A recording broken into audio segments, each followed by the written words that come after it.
There is a door in the side of a mountain that no living person is ever supposed to open again. It was sealed last night. The plaster is still soft. If you pressed your thumb into it, it would take the print and hold it forever. And that is exactly the kind of mistake that gets a man killed here, so no one presses their thumb into anything. The men who closed that door worked in silence, by the light of a single wick floating in oil, and when the last stone was set and the last seal stamped into the wet clay, they did not cheer. They did not pray out loud. They picked up their tools, and they walked back down the mountain in the dark, and not one of them looked over his shoulder. Because behind that door is a king, and in front of that door, somewhere on the path home, one of those men has vanished. His name was Nacht. Last night he carried a basket of broken chisels down the valley with the others. This morning, when the sun comes up over the eastern cliffs and the work gang gathers at the foot of the trail to be counted, there will be one man missing, and the foreman will look at the empty space where Nacht should be standing, and he will feel something cold move through his chest, because the foreman knows what the rest of the village does not yet know. He knows that men who help seal a royal tomb are the only people on earth who know exactly what is inside it. Where the gold lies.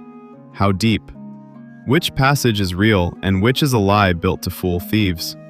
That knowledge is worth more than a man's whole life. It is worth more than his children's lives. And it is the kind of knowledge that, in the wrong mouth, has a way of getting that mouth closed forever. But we are getting ahead of ourselves. The sun is not up yet. The missing man is not yet missing, not officially, not until the counting. For now there is only the dark, and the village asleep at the edge of the desert, and the strange, ordinary, terrible day that is about to begin. So let me take you there. Not to the temples on the postcards, not to the pyramids which, by this time, are already ancient, already 1,000 years old, already crumbling, already robbed. Let me take you somewhere smaller, somewhere the history books barely mention. Let me take you to a single village of a few hundred people, tucked into a dry fold of the hills on the west bank of the Nile, where the men who build eternity for kings live out their own small, fragile, beautiful, doomed lives. This is one day among them. It is 3,000 years ago, give or take. And by the time the sun sets tonight, you will understand something about these people that they themselves were terrified to say out loud. Let's begin. The first sound is not a rooster. It is grinding.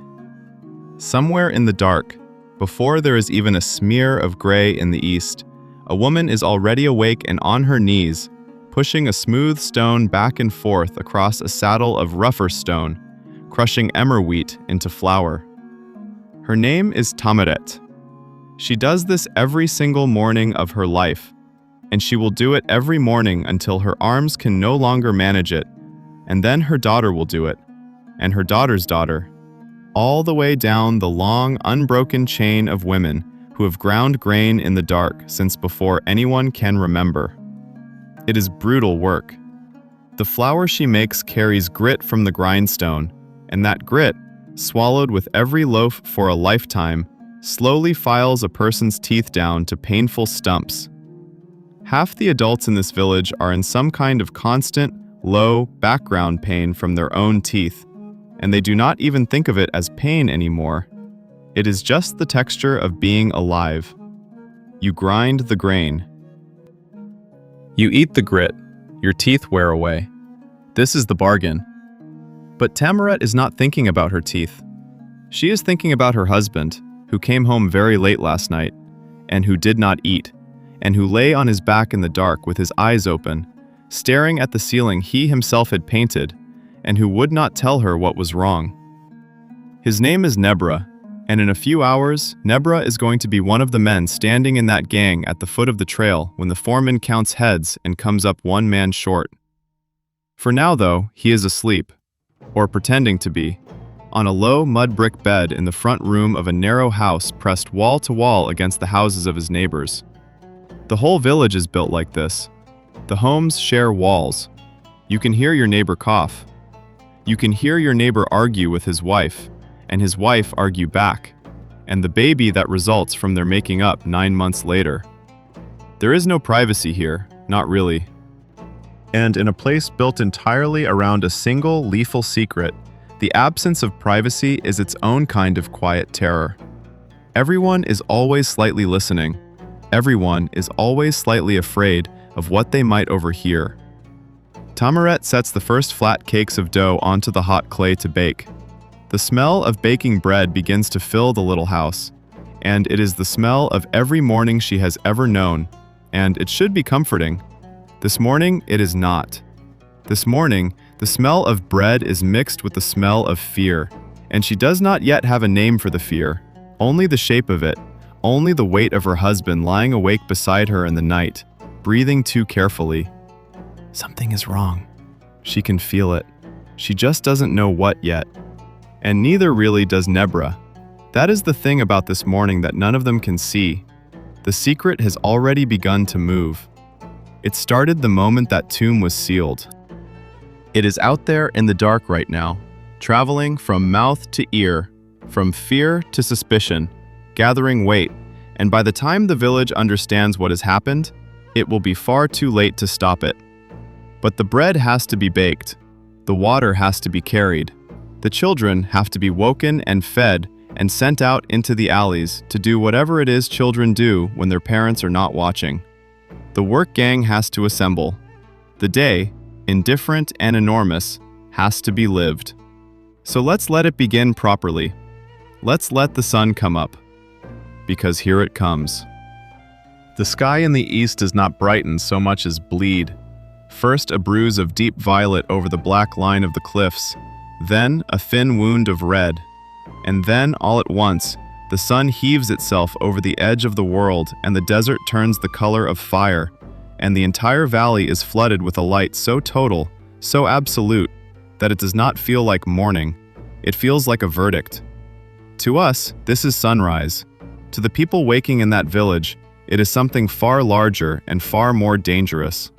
They believe, not as a metaphor, not as a pretty story, but as a literal fact of the universe, that the sun is a god, and that this god has just returned from the dead. Think about what that means for a moment. Every single night, when the sun sinks behind the western hills, they believe it does not simply set. They believe it dies. They believe the great god Ra climbs into a boat and sails down into the underworld, into a darkness full of monsters and traps, and a vast coiling serpent that wants to swallow him whole and end the world forever. And every night the god has to fight. He has to win. Because if he ever loses, if even once the sun fails to claw its way back up out of that darkness, then the morning simply will not come. Not late, not delayed, never. So the sunrise these people are watching is not a routine. It is a survival. It is the proof, delivered fresh each dawn, that the universe has once again chosen not to end. And there is a thin, permanent, almost invisible thread of relief running underneath every Egyptian morning, a quiet collective exhale, because the worst thing that could have happened in the night did not happen. The light came back. We get another day. Now hold that thought, because we are going to return to that serpent and to that nightly war in the dark much later. And when we do, it is going to mean something very different than it does right now. For the moment, let the light keep rising, and let me show you where we are. Below the village, the land drops away in a series of dusty terraces toward a green ribbon so vivid, so impossibly green against the dead beige of the desert, that the first time you see it, you almost cannot believe it is real. That ribbon is the Nile. And the Nile is the entire reason that any of this, the village, the kings, the gods, the whole staggering civilization exists at all. Egypt is a desert, make no mistake about that. Step 100 paces west of where Nebra is lying awake, and you are in sand and rock and a silence so complete it presses on your ears, a place where nothing grows and nothing lives, and the sun will kill you in an afternoon. Step east down toward the water, and within those same 100 paces you pass into fields of wheat and barley, date palms heavy with fruit, vegetable plots, fish in the shallows, ducks rising off the water in clattering clouds. life and death separated by the width of a single field. The Egyptians lived their whole lives standing exactly on that line. And they understand, with a clarity that should humble us, that the line is drawn by the river. Every year, with a regularity that must have seemed like a gift from heaven, the Nile rises. It swells and floods its banks and spreads out across the whole valley in a vast, shallow sheet of muddy water. And when it pulls back weeks later, it leaves behind a layer of black silt so rich that you can throw seed onto it and walk away and come back to a harvest. They do not even have a word for Egypt the way we do. They call their country the Black Land, Kemet, named for that black, life-giving mud. And everything beyond it, the killing desert, they call the Red Land. Black is life, red is death. And the border between them is so sharp you can stand with one foot in each. But here is the part that should make the hair stand up on your arms. The flood does not always come. Some years it comes late. Some years it comes weak, a thin trickle that barely wets the lower fields, and then the harvest fails, and people who were fed last year are not fed this year. And some years, rarely, but it happens, and the memory of it is buried deep in the bones of this culture, the flood does not really come at all. And when that happens, the most powerful, most sophisticated, most God-soaked civilization on earth simply starts to starve, and there is nothing the kings or the priests or the gods seem able to do about it.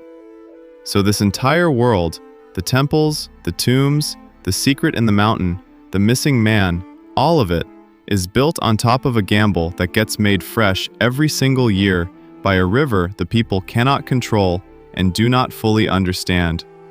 They have built eternity on the back of an animal that might, any year, simply decide not to come home. They know this. On some level, they all know this, and it is part of why they are the way they are. Now look across the water. There, on the far bank, shimmering in the rising heat, is the city. The Egyptians call it Waset, later peoples will call it Thebes, and at this moment in history, it is very possibly the greatest city on the face of the earth. From the village you can just make out the shapes of it, the white walls, the rooftops, and rising above everything else, catching the new sun on its golden tips, the temple. We will go there. We will walk those streets and stand in the shadow of those columns before this day is over. But not yet, because the village is waking now in earnest, and the men are pulling on their kilts, and the foreman is already on his feet, and the gang is beginning, one by one, to gather at the foot of the trail. And one of them is not coming. The foreman's name is Waset, and he has been counting men for 19 years. He counts them the way a shepherd counts a flock he loves and fears for in equal measure, quickly, by instinct, without seeming to count at all. He knows their walks. He knows which men arrive bleating on each other after a long night, which ones come silent and which ones come arguing, which ones limp on the left and which on the right. He can stand at the foot of the trail with his back half turned and feel, in his body, whether the gang is whole. This morning, before he has consciously counted anything, before a single name has formed in his mind, his body has already told him the truth. The gang is not whole. He turns. He looks. He starts the count properly now, touching the air with his fingers as if pressing each man into place. The stone cutters, the plasterers, the two men who carry water, the carpenters, the draftsmen, and there is Nebra, pale, hollow-eyed, looking like a man who has not slept, and Kimwazet's eyes snag on him for half a heartbeat too long before moving on. The sculptors, the gang leader of the left side, the gang leader of the right, and the space where Nox should be. It is just air. It is just a patch of dust at the edge of the group, no different from any other patch of dust. But Kimwazet stares at it as though it were a hole punched through the floor of the world. He does not say anything. Not yet. That is the first rule of his job, the rule beneath all the other rules. Do not start a panic you cannot finish. He has seen what fear does to this village. Fear here is not like fear in other places. In other places, a frightened man runs to the authorities. Here, the authorities are the thing to be frightened of. Here, a frightened man does the arithmetic. What do I know? Who knows that I know it? What would they do to make sure I never said it? And that arithmetic, done badly, in the dark, by a man who has not slept, is how people end up at the bottom of a well. So Kamwaset does what he always does when the count comes up short. He clears his throat, and he says, in the flat, bored voice of a man reading a list, "We are missing one. Knocked the stone cutter. Has anyone seen him this morning?" And he watches their faces. This is the part the men do not understand about their own foreman, that he is not really asking the question. The question is a net. He casts it over the group, and then he watches to see which fish flinch. Most of the faces do exactly what innocent faces do. They look mildly puzzled. They glance around. They shrug. They mutter that Noct is probably sleeping off too much beer and will come stumbling up the trail any minute, swearing at all of them. Ordinary. Unremarkable. The face of a man who has nothing to hide because he knows nothing to hide. But two faces do not do that. Nebra's face does not do that. Nebra's face goes very still, the way a rabbit goes still when the hawk's shadow crosses it, and his eyes drop to the ground, and Kamwaset sees it, and files it away, and feels his stomach turn over. And there is a second face, a younger man, one of the plasterers, a kid really, barely old enough to have a wife.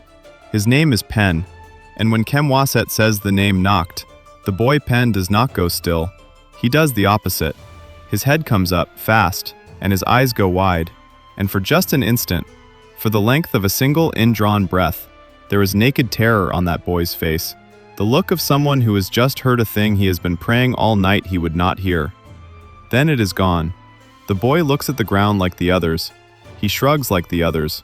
He mutters something about too much beer like the others. But Kamwaset saw it. And now the foreman knows three things he did not know when he woke up this morning.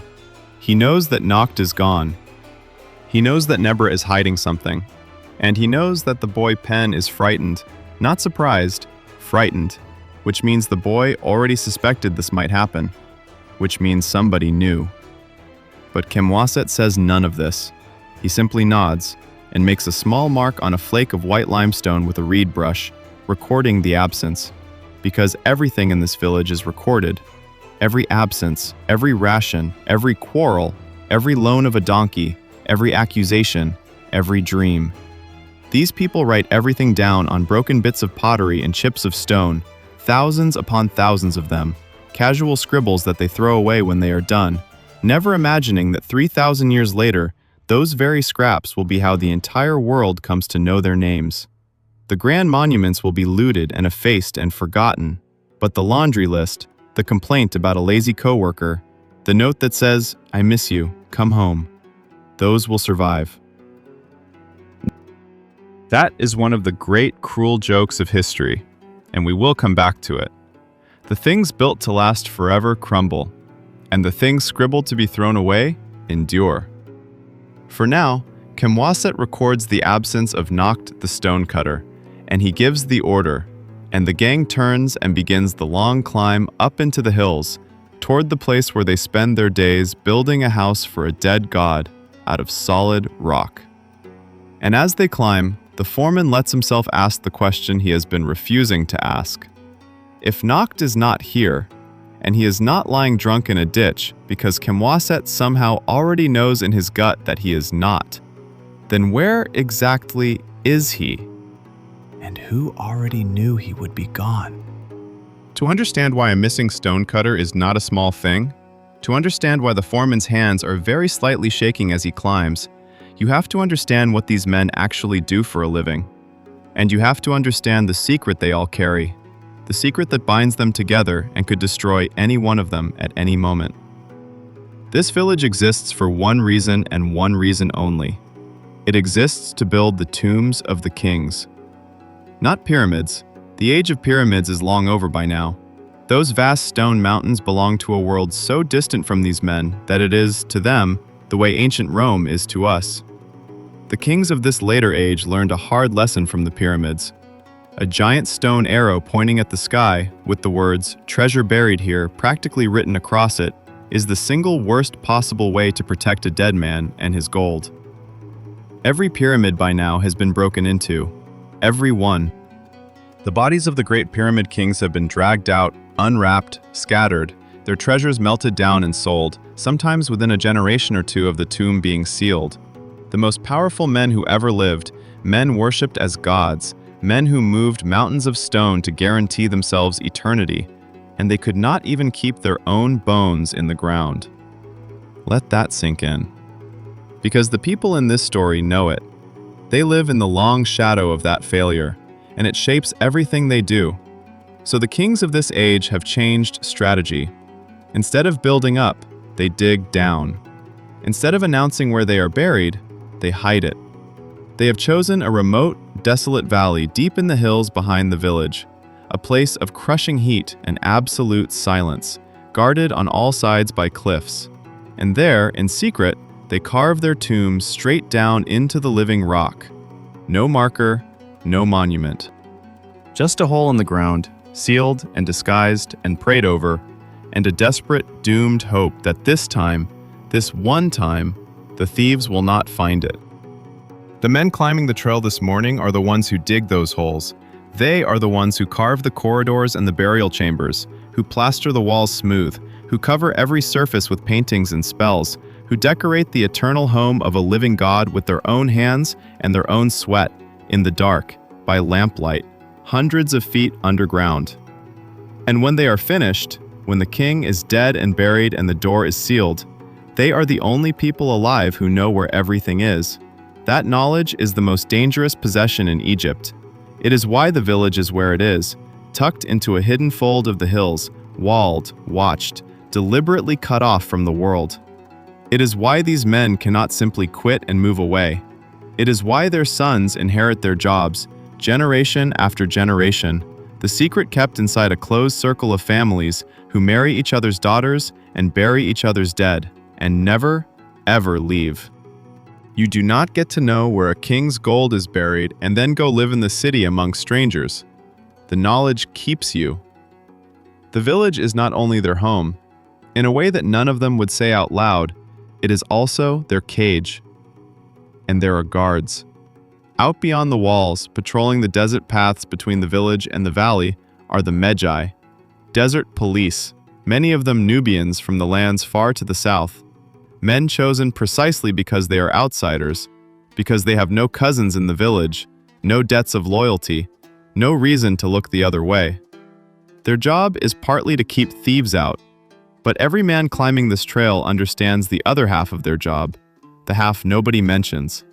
The Magi are also there to keep the secret in, to watch who comes and who goes, to notice if a workman suddenly has gold he should not have, or takes a trip he cannot explain, or starts asking the wrong questions, or simply disappears.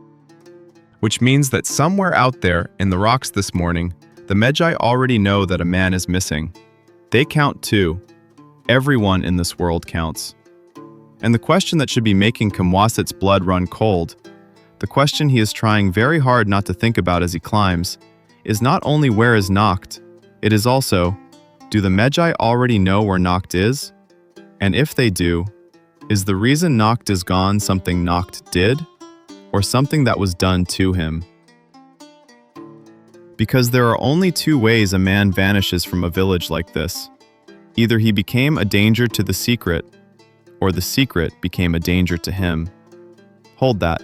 We will need it later. For now, climb with them. Feel the trail under your feet, the loose stone, the heat already building though the sun has barely cleared the cliffs, the white dust that coats your legs and your lungs. Feel the silence of the desert close in as the green of the river drops away behind you and there is nothing in any direction but rock and sky.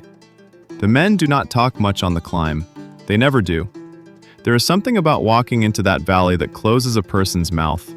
It is the most sacred and the most secret place in the entire kingdom. And they are walking into it the way you might walk into a cathedral, or a graveyard, or a place where something terrible happened that no one will name. The Egyptians have a name for this valley and for the work these men do. They call it the Great Place. And the village itself, the closed little world of secret keepers, They call it, with no irony at all, the place of truth. The place of truth. Remember that name.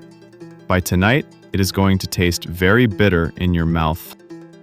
Let me tell you who these people think they are, because it is not what you would expect. You might imagine that men who do hard physical labor underground, in the heat, for a king they will never meet, must be slaves. That is the picture most people carry around in their heads when they think of ancient Egypt. Whips and chains, masses of broken human beings dragging stone, dying in the dust. Pyramids built on suffering. It is almost entirely wrong. The men climbing this trail are not slaves. They are skilled professionals, among the most skilled in the entire kingdom, and they know it, and they are proud of it, sometimes insufferably so. They are paid. They are paid well, in fact, by the standards of their world. Rations of grain and beer and fish and vegetables and oil and clothing, delivered on a schedule, enough to feed their families and trade for luxuries. They have servants of their own, water carriers, woodcutters, women who grind their grain for them so their own wives do not have to. They have days off. They work in shifts, 8 days on and 2 days off. And they take additional days when they are sick or hungover or quarreling with their wives or attending a festival or, and this is written down, this actually happened, when the scorpion bit him or when a man simply needed to brew beer. The records of their absences survive, and they are gloriously, heartbreakingly human. Men missed work 3,000 years ago for exactly the reasons men miss work today. One man's absence is recorded with the explanation that he was wrapping his dead mother. Another, less nobly, because he was drinking with a particular friend named for posterity in the official record. They were people. They overslept. They got into fights. They lied to their bosses about why they were late. The dignity and the absurdity of being a human being did not have to be invented by us. It was already here, fully formed, 3,000 years ago, scribbled on broken pottery by a clerk who was probably annoyed. And they could read and write. This is the rarest and most precious thing about them, and it is the reason we know them at all. In a world where almost no one is literate, where the ability to read is a near magical power that opens every door to wealth and status, this village is unusually full of men who can handle a pen. The work demands it. You cannot copy out the sacred spells onto a tomb wall, spells that must be perfect, because a single wrong word might trap a king's soul forever, unless you can read. So these laborers are, strangely, also scholars. Their hands are calloused from the chisel and stained from the brush at the same time. They believe writing is the most valuable skill a person can possess, and they are not shy about saying so. There is a famous piece of school text from this world, copied out by bored students learning their letters, in which a father lectures his son about why he should become a scribe and not anything else. And the lecture is essentially a long, brutal, hilarious tour through every other profession, explaining in loving detail how miserable each one is. The metalworker, the father says, has fingers like crocodile skin and stinks worse than fish eggs. The field worker is eaten alive by mosquitoes and crushed by his quota. The fisherman works among the crocodiles and lives in terror. The washerman scrubs the clothes of strangers all day on a riverbank. Every trade, the father concludes, is wretched and backbreaking and beneath you, except the scribe, who sits in the shade, gives the orders, and never goes hungry. Be a scribe, the text says, again and again, like a drumbeat. It will save you from labor. It will make you a man others answer to. And here is the quiet, aching irony buried in that. The men of this village are caught exactly in the middle. They can read and write. They have the magic skill, the one the father in the story begged his son to acquire. But they still go down into the rock every day with a chisel in their hands. They are literate laborers, educated diggers, scholars of the dark. They are good enough at letters to know exactly what a more comfortable life looks like, and skilled enough with their hands to be permanently locked out of it. They can describe the door. They will never walk through it. I think about that a lot when I think about Nebra climbing this trail with his sleepless eyes and his secret weighing on him. He can paint the most beautiful images in the world. He can write the names of gods so perfectly that the gods will recognize themselves. and he will spend his entire life doing it in a hole in the ground that, by design, no living human being is ever supposed to see. Imagine being the greatest artist of your age, and knowing that your masterpiece will be sealed in darkness the moment it is finished, and that if it ever is seen, it will only be by thieves who will not look at the art at all. They will only look at the gold. What does that do to a person over a lifetime? To pour everything you have into beauty that is meant to vanish. We are about to find out, because the gang has reached the top of the trail now. The valley opens below them, a bowl of blinding white stone under a hard blue sky, utterly silent, utterly still. And there, halfway up the far slope, is the dark mouth of the tomb where they have been working, and beside it, sealed and fresh, the door to the tomb they closed last night, the door behind which a king now lies, the door that one of them, perhaps, did not walk away from. Let's go down. Going down into a tomb is like going down into the body of the earth. The first few steps are easy, a sloping corridor cut clean and square, the morning light following you in, the painted walls glowing. Then the corridor bends, and the light gives up, and the temperature drops, and the air changes. It goes still and dry and old. It tastes of stone and lamp oil, and something else underneath, something the men do not name, the smell of deep places that have never known the sun. With each step, the silence gets heavier. The world above, the river, the village, the day, ceases to exist. There is only the rock, pressing in on all sides, and the small trembling pools of lamplight, and the soft sounds of men working, the tap of a chisel, the scrape of a brush, the breathing. The lamps are a small marvel in themselves, and they tell you something about how clever these people are. You cannot work for hours in a sealed chamber by torchlight. The smoke would choke you and blacken the very paintings you are trying to make. So the workmen burn oil with a wick, and into the oil they mix salt, which makes the flame burn cleaner, with almost no smoke. Look up at the ceilings of the real tombs today, and in many of them, there is no soot at all. 3,000 years on, and the trick still holds. They thought of everything. They had to. A mistake in a place like this is not a mistake you get to fix in the daylight. This is where Nebra spends his life.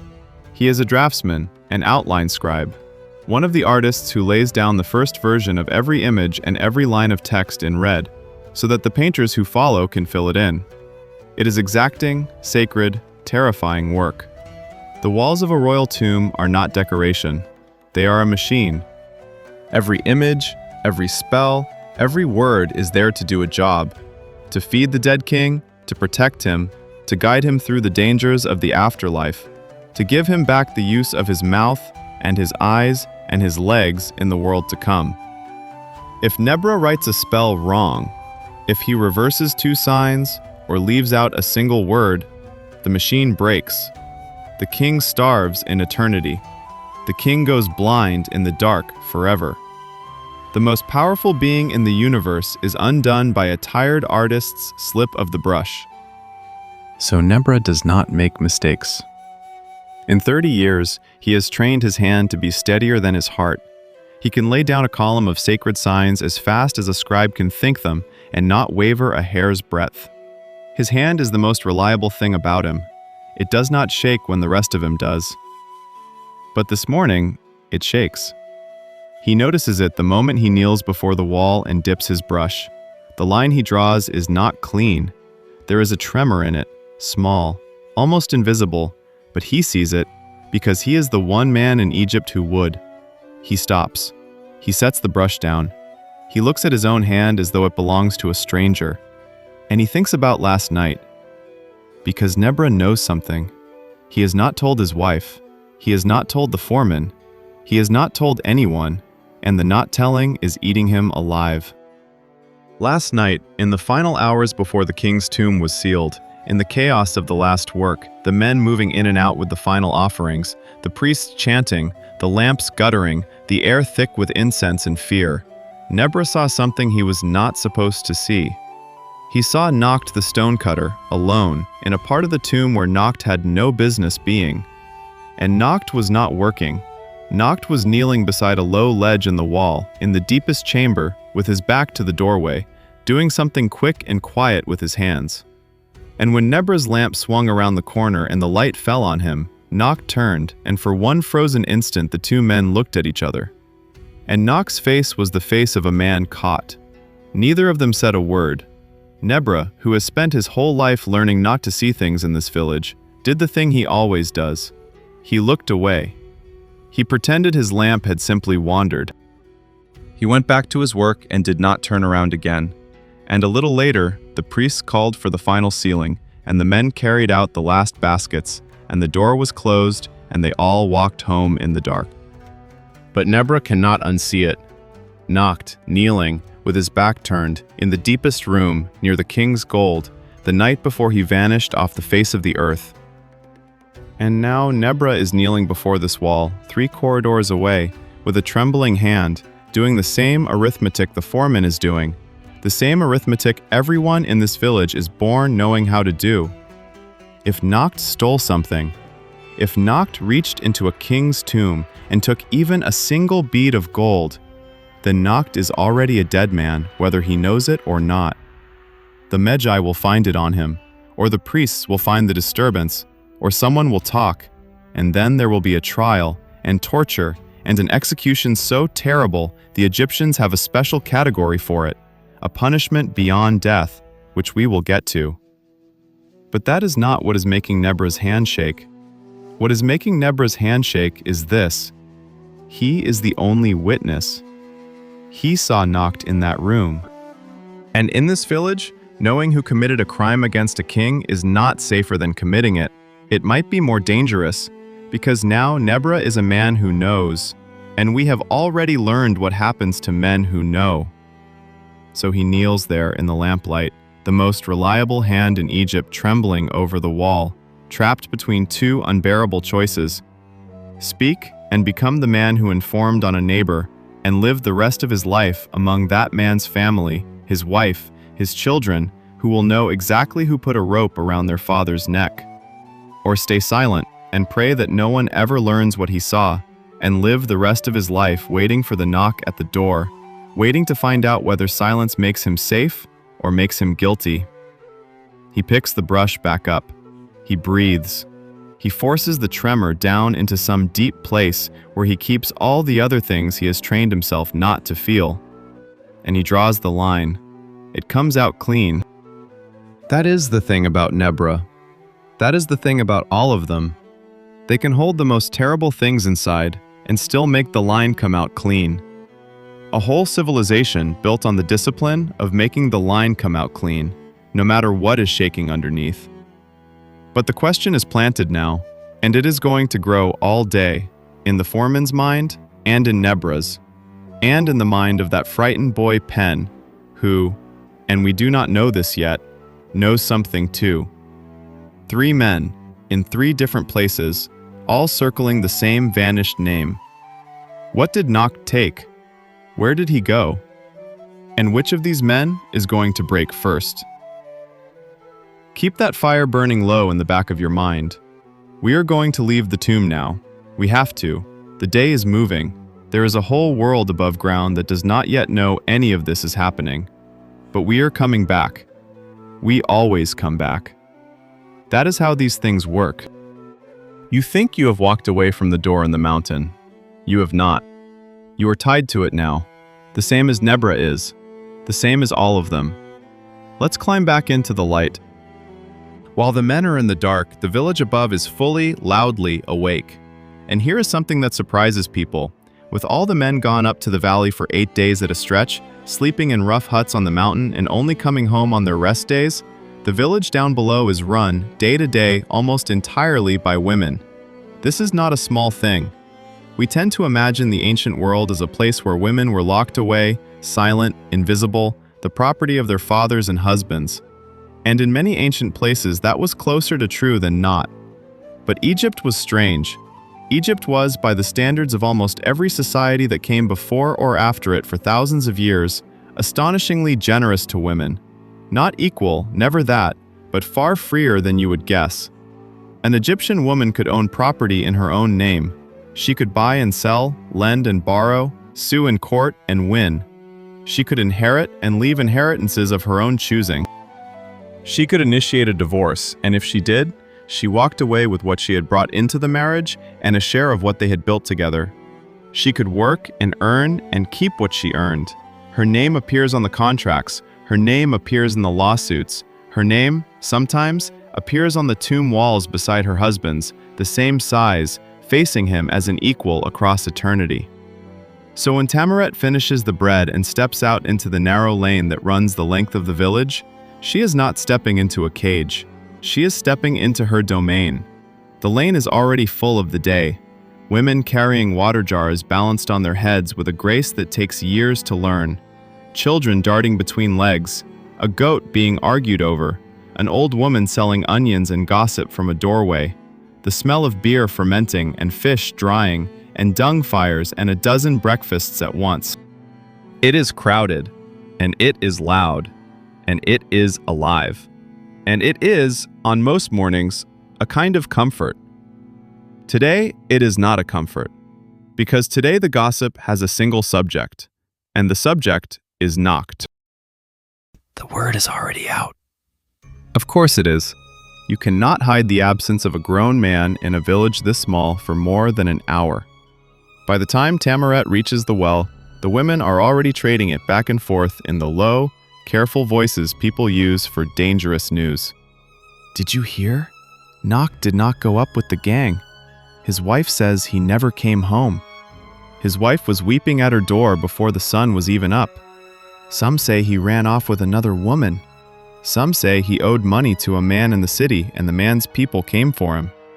And some, the bravest and the most foolish, say it in a whisper so quiet it is almost not said at all.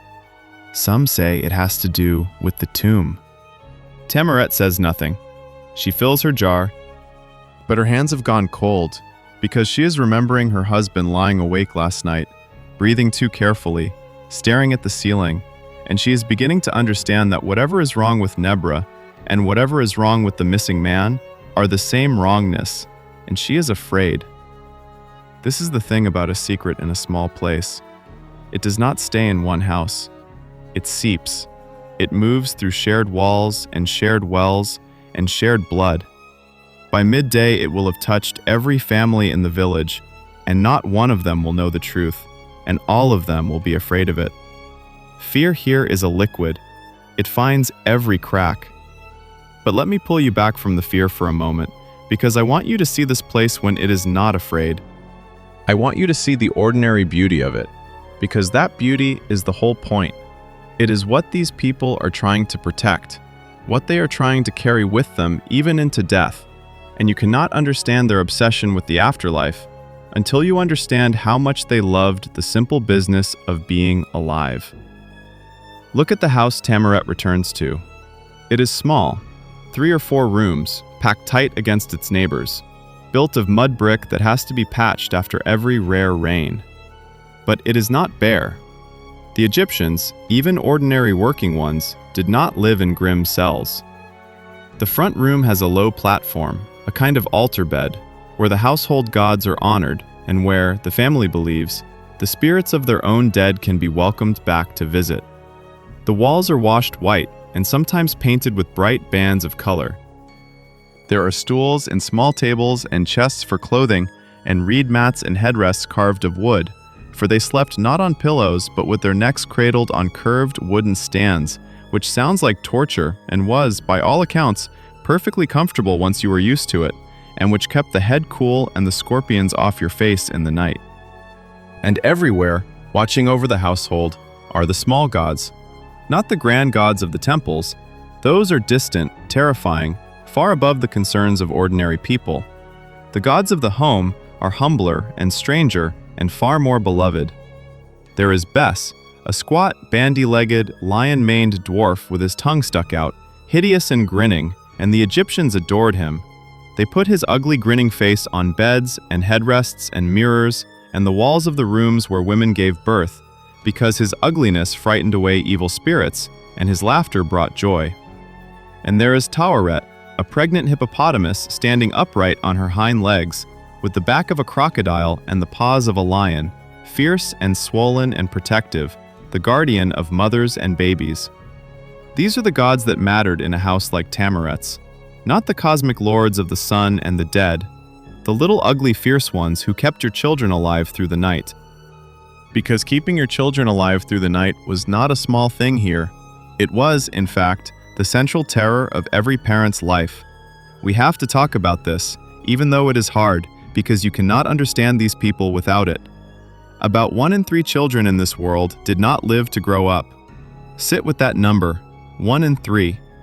Fever, infection, the diseases that traveled in the very river that gave them life, the simple infections that we now cure with a pill, and that then meant a small grave dug in the sand. Every mother in this village has buried a child, or expects to, or is the sister or daughter of someone who has. The grief is not exceptional. It is ordinary. It is woven into the fabric of every single life. And the ugly grinning dwarf god and the upright pregnant hippopotamus are not jokes. They are the desperate prayers of people standing over their babies in the dark, begging whatever power might be listening. Not this one. Please. Let me keep this one. So when you see an Egyptian mother lavishing love and amulets and protective charms on a child, when you see the little blue beads strung around a baby's neck, do not see superstition. See terror. See love so large it has nowhere to go but into magic, because magic is the only medicine she has. This is the world Tamaret carries her water jar back into. A world of bright walls and ugly protective gods, and the constant, swallowed knowledge that the people you love most are the ones most easily taken. And now, on top of all that, a new fear, moving through the village like the smell of smoke. A man is gone, and her own husband knows why, and will not say. She sets down the water, she wakes her son, and the morning goes on, because it has to. Her son is named Kons, and he is 8 years old, and this morning he does not want to go where he is supposed to go. Kons is supposed to be learning his letters. He is one of the lucky ones, the son of a draftsman, born into the small circle of families where literacy is the family trade.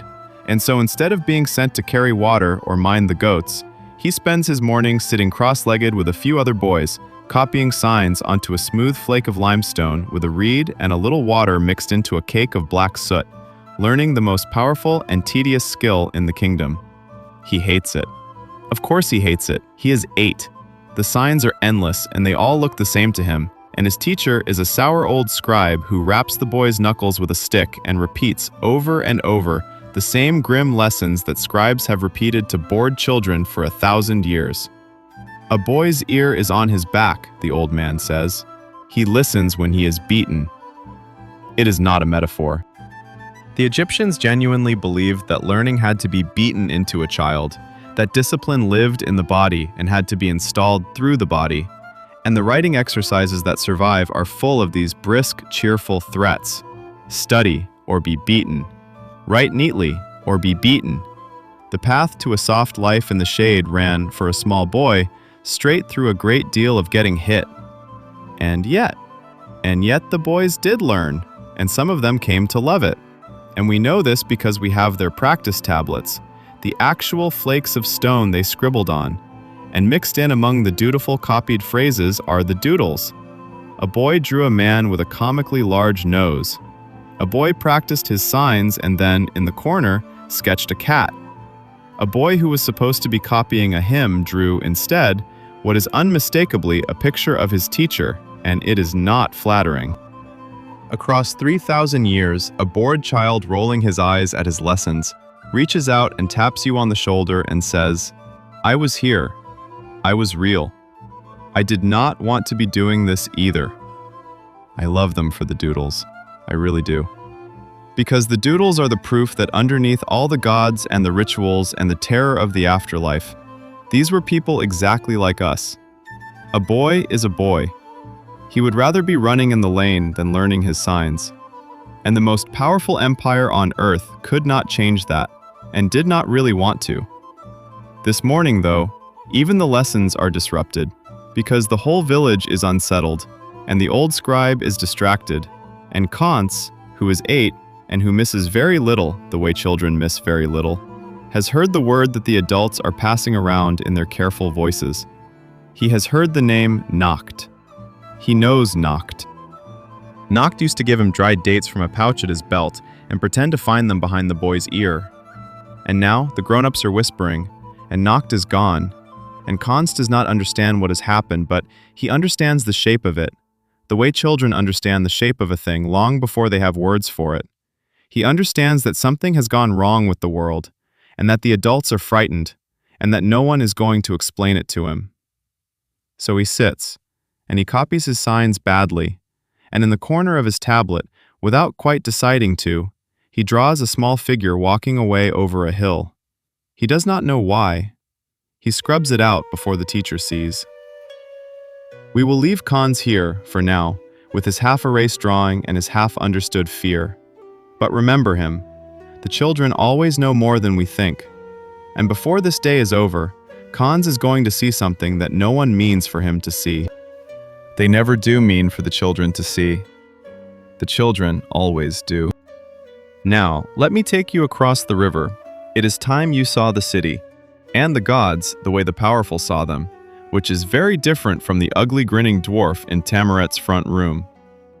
To cross the Nile, you go down to the bank, where the reed boats and the wooden ferries wait, and you push out onto water so wide and so slow it hardly seems to move. The river is everything here. It is the road, the highway, the artery of the whole country. There are no great paved roads in Egypt. There is the river, and everything and everyone travels on it. Grain barges, stone barges carrying blocks so massive they beggar belief, fishing skiffs, funeral boats carrying the dead across to the western shore, officials in painted vessels with cabins of woven reed. The Nile flows north, and the wind, conveniently, blows south, so you drift down with the current and sail back up against it. And the Egyptians built their entire idea of direction around this. To them, to go south and to go upstream were the same word. And when they later met other rivers and other lands that ran the wrong way, they were genuinely confused and described the foreign water that goes downstream and going upstream as if the river itself were behaving immorally. The West Bank, the one we are leaving, is the side of the dead. That is no accident either. The sun dies in the west, and so the west is where you bury your dead, where the tombs are, where the mortuary temples stand, where the whole machinery of eternity hums away in the desert. The living crowd onto the east bank, where the sun is born. The river does not just divide the city. It divides the universe into morning and evening, life and death, and the people row back and forth across that divide every single day, as casually as you might cross a street, ferrying bread and beer and bodies between the two halves of existence. And as your boat noses toward the eastern shore, the city rises up out of the heat, and above the city rises the thing that everything else is arranged around, the great temple of the god Amun. You are not ready for it. No one is ever ready for it. We are talking about a structure so vast that the cathedrals of Europe, built 2,500 years later, would fit comfortably inside its main hall. Columns as thick as towers, so wide that it takes a half-dozen people with their arms outstretched to ring a single one, marching away into the gloom in their hundreds, their tops blossoming into carved stone flowers far overhead. Walls covered floor to ceiling in carved figures and signs, every inch of it once painted in colors so loud, blazing reds and blues and golds, that the whole thing must have looked less like a building and more like a wound in the world through which the divine was leaking out. Towering gateways, avenues lined with statues, obelisks of pink granite, single needles of stone taller than anything you have ever stood next to, their tips sheathed in gold so that at dawn they caught the first light and burned like torches against the sky, visible for miles, a signal to the whole valley, the god is here. And almost no one was allowed inside. That is the thing the scale is hiding. This colossal structure, the largest religious building humans had ever made, was not a place where the people came to worship. The ordinary Egyptian never set foot past the outer courts. The deeper you went, the smaller and darker and more forbidden the rooms became, until at the very heart of the whole immense complex, in a small dark chamber that the sunlight never touched, there was a sealed shrine, and inside the shrine was a statue, and the statue was the god. Not a symbol of the god, the god. They believed the divine spirit actually lived inside that image, and that it had to be cared for, exactly like a living, breathing, demanding person. And the caring for it was the most important job in the entire kingdom, more important in its way than ruling, because if it stopped, they believed, the whole order of the universe would unravel. Let me show you that job, because it is one of the strangest and most revealing things in the whole of Egyptian life, and it is happening right now, this morning, in the dark heart of that temple, while across the river a draftsman's hand trembles over a wall. The priest who tends the god has not eaten since yesterday, and he has bathed twice already this morning in the sacred lake, and he has shaved every hair from his entire body, his head, his face, his arms, all of it, because no impurity, not so much as a single hair, can come near the god. He wears white linen, and only linen, never wool, never leather, nothing that came from a living animal that could carry death into the holy place. He has rinsed his mouth with water and natron, the same salt used to dry out corpses, to make himself clean enough to breathe near the divine.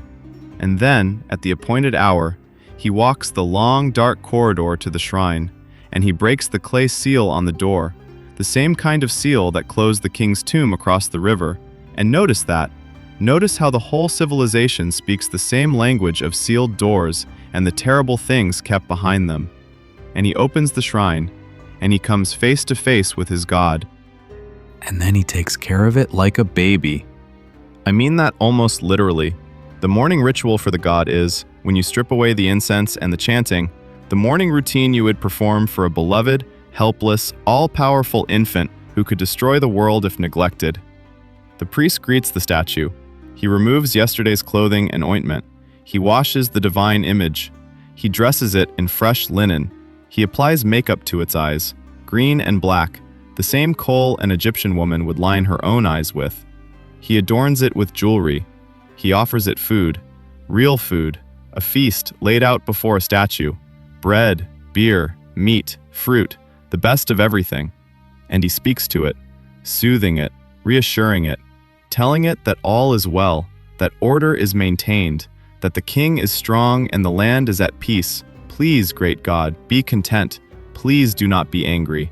Please keep the sun rising and the river flowing and the universe from coming apart.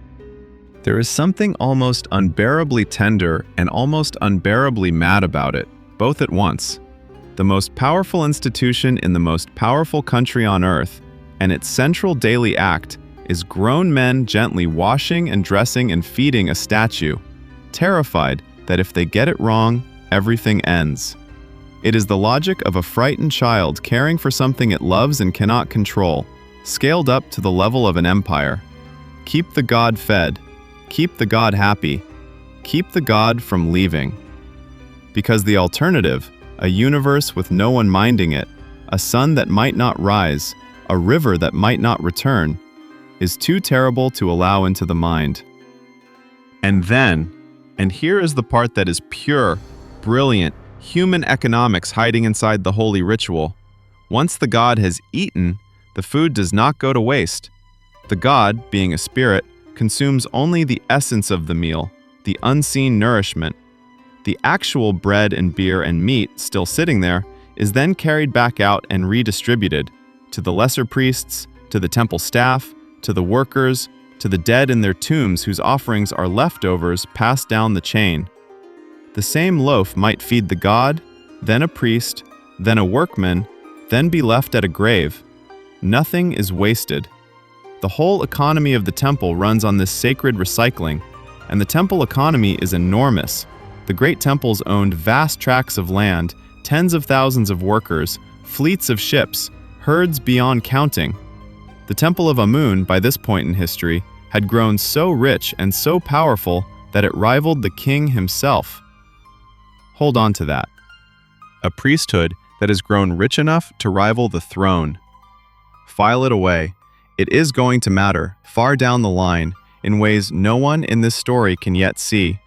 Because the seeds of the end of all of this, the slow collapse that will eventually swallow the village and the valley and the whole golden age, are being planted right now, in the quiet accumulation of grain and gold behind temple walls. The people sealing tombs and dressing statues this morning have no idea that they are living near the top of a long, slow curve, and that the only direction left after the top is down. But that is the long view, the view from 3,000 years away. Down on the ground, this morning, the priest finishes the ritual and reseals the shrine, and the god is content for another day, and the sun, you will notice, does keep rising. The system works, or seems to. And the priest steps back out into the daylight and turns his mind to the more ordinary business of the day.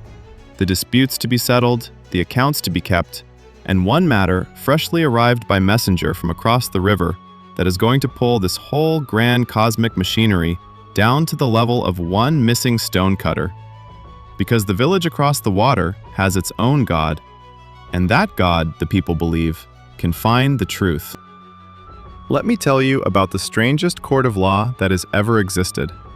The village in the hills, the place of truth, has a special patron, a god of its very own. Not Amun, the great hidden one of the temple. Their patron is a dead king. Generations earlier, a pharaoh named Amenhotep, the first king to be buried in the secret valley, the founder of the whole enterprise, had been deified after his death and adopted by the workmen as their personal protector. They built him little chapels. They carried his image in procession on festival days. They loved him in the warm, familiar way you love a god who belongs to you and not to the distant powerful, a god who understands your particular problems, who was, in a sense, the first member of the club, the original reason the village exists. And this dead king, they believed, could answer questions. Here is how it worked.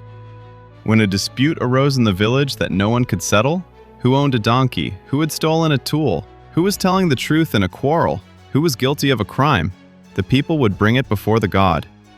On a festival day, the statue of the deified king would be carried out of its shrine on a portable shrine, a sacred boat resting on the shoulders of priests, and paraded through the village. And the people would put their questions to it. Sometimes the questions were written on two pieces of pottery, one saying yes, one saying no, and laid in the god's path. The god, through the movements of the priests carrying him, movements they would have sworn were the god's own will, not theirs, would lean toward one or the other. Sometimes a list of names would be read aloud, every man in the village, one after another, and the people would watch the god's boat, watch for the moment it dipped or surged or pressed forward, the moment it chose. And the name being read at that moment was the answer. That man was the thief. That man was guilty. The god had spoken. Now, you can stand outside this and call it nonsense. A few priests unconsciously, or very consciously, swaying a heavy box toward whatever conclusion the powerful in the village wanted, dressing up human judgment as divine will. And you would not be entirely wrong. But think about what it actually did. In a small, closed, intermarried community where every accusation could tear the place apart, where to accuse your neighbor directly was to start a feud that might never end, the oracle let the verdict come from outside, not from a man, from the god. No one had to be the one who pointed the finger. The god pointed it. The terrible responsibility of judging your neighbor was lifted off human shoulders and placed onto the shoulders of the divine. It was, in its way, a brilliant social technology for surviving the unbearable intimacy of village life. It let people accuse each other without having to live forever after as the accuser.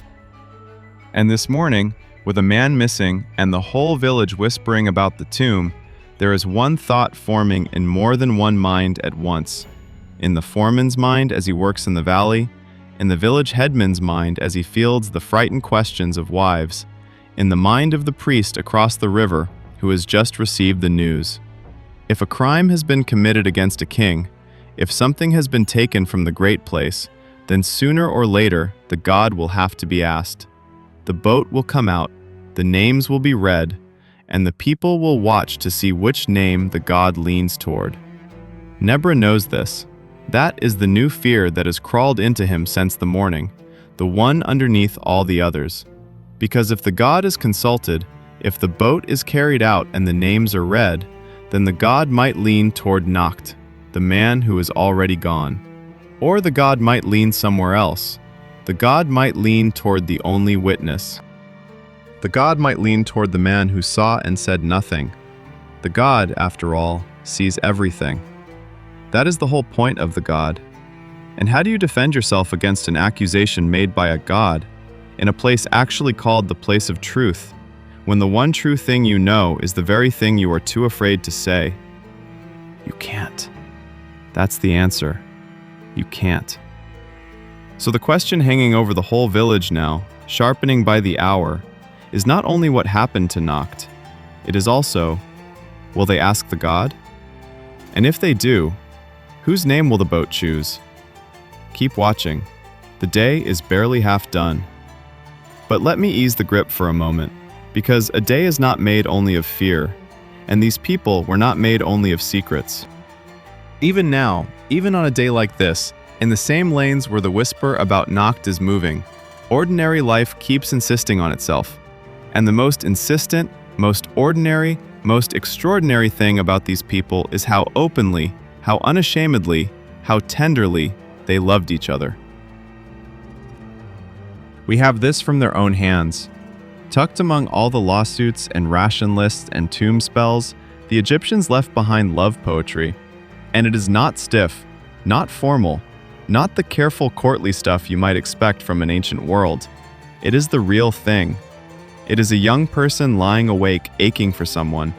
The poems are written in the voices of the lovers themselves, a girl and a boy, taking turns, and the girl is as bold as the boy, often bolder. She calls him her brother, and herself his sister, not because they are related, but because that was their word for a lover, the most intimate word they had, the word that meant, you are my own, my blood, my household. She lies sick with longing and refuses the physician, because the only cure, she says, is the sight of him. She schemes to be near him. She watches the river, hoping he will cross. She complains that her heart will not behave, that it gallops in her chest when she so much as thinks of him, that it will not let her dress properly or do her work, or remember her own name. 3,000 years ago, in the heat, by that same green river, a teenager was lovesick exactly the way teenagers are lovesick now, and someone thought it was worth writing down, and they were right.